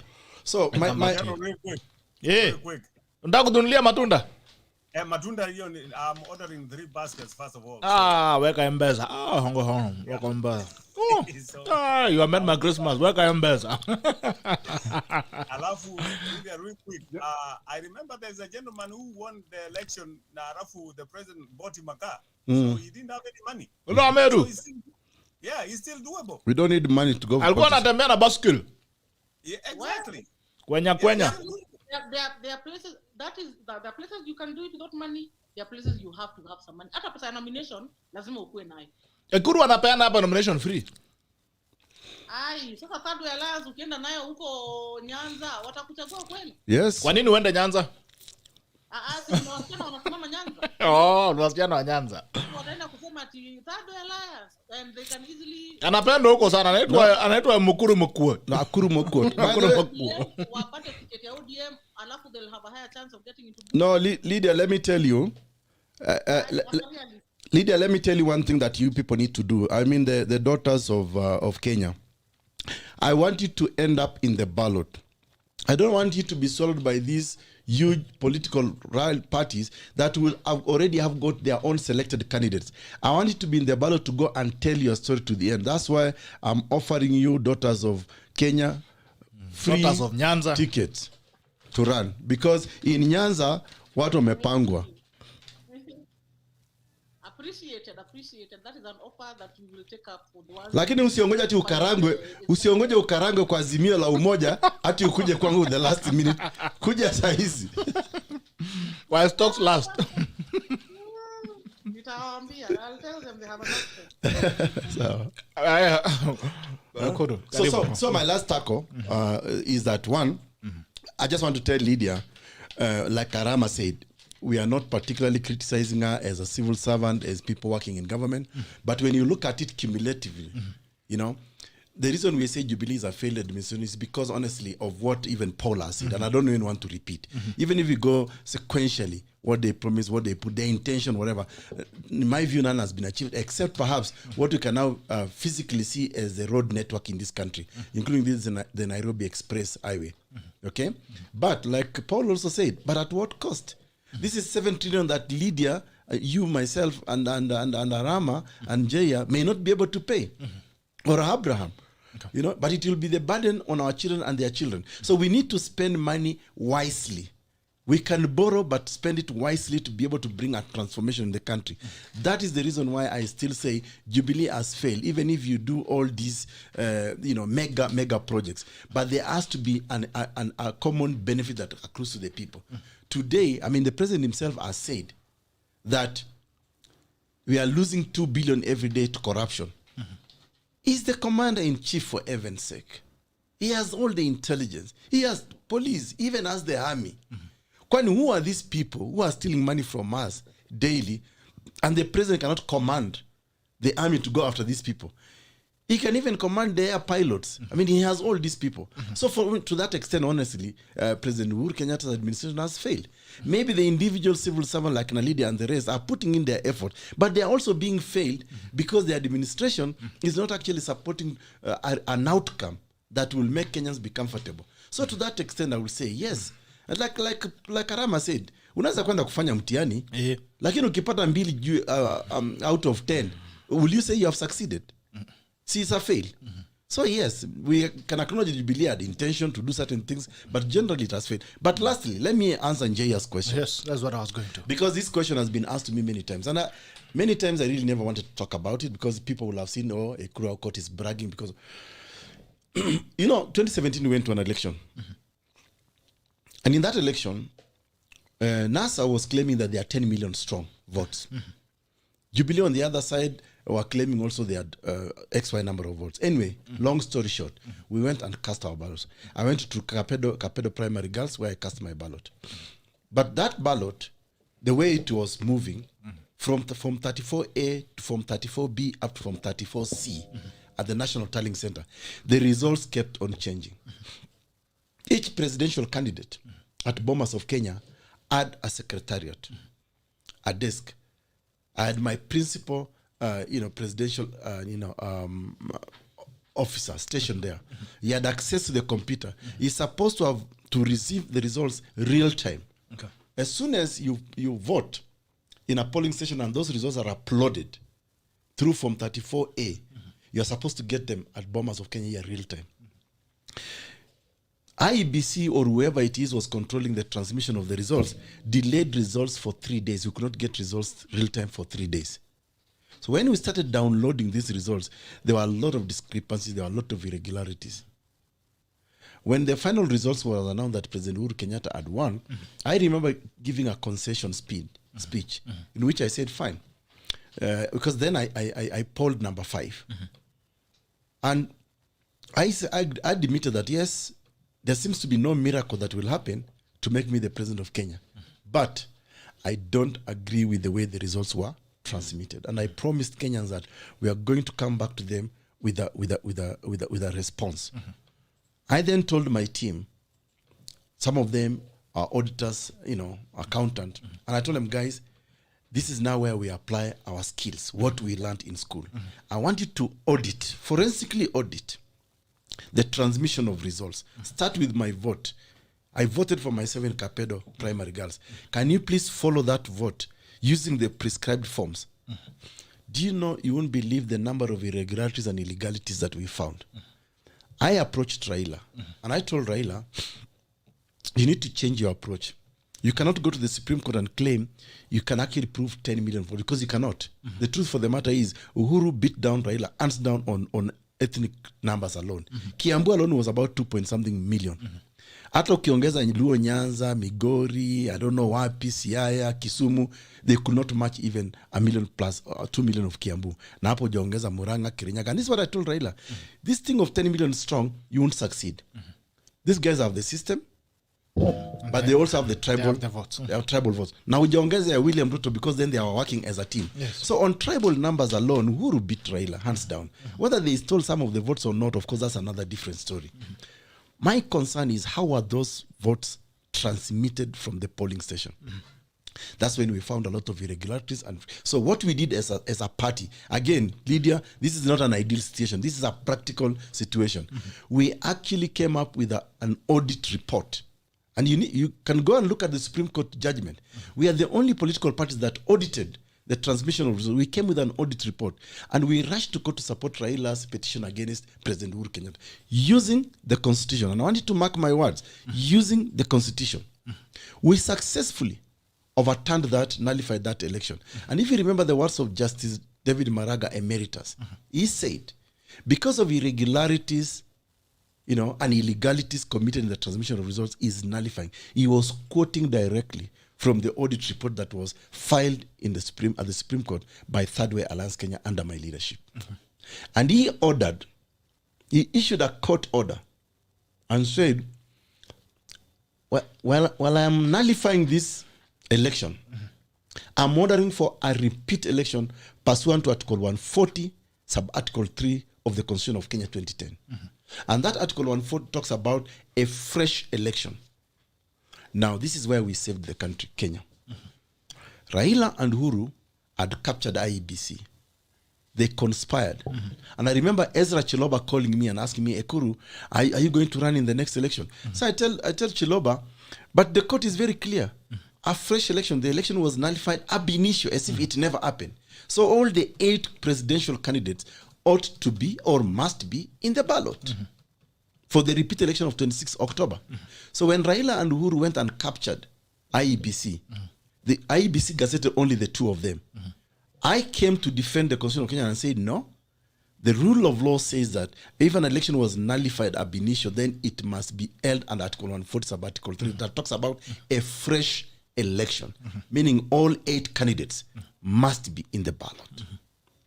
But this is the game plan, and this is how we saved Kenya. Raila, knowing that he had no ethnic numbers compared to Uhuru, had no intention of participating in the 26 October election.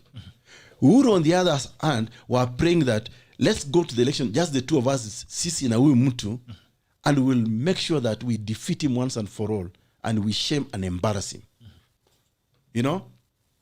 And that's when now the narrative, which Lydia can explain to us very keenly, called Thuraku Kumera Kumera. Kumera Thuraku. Everybody from the mountain was told, please come.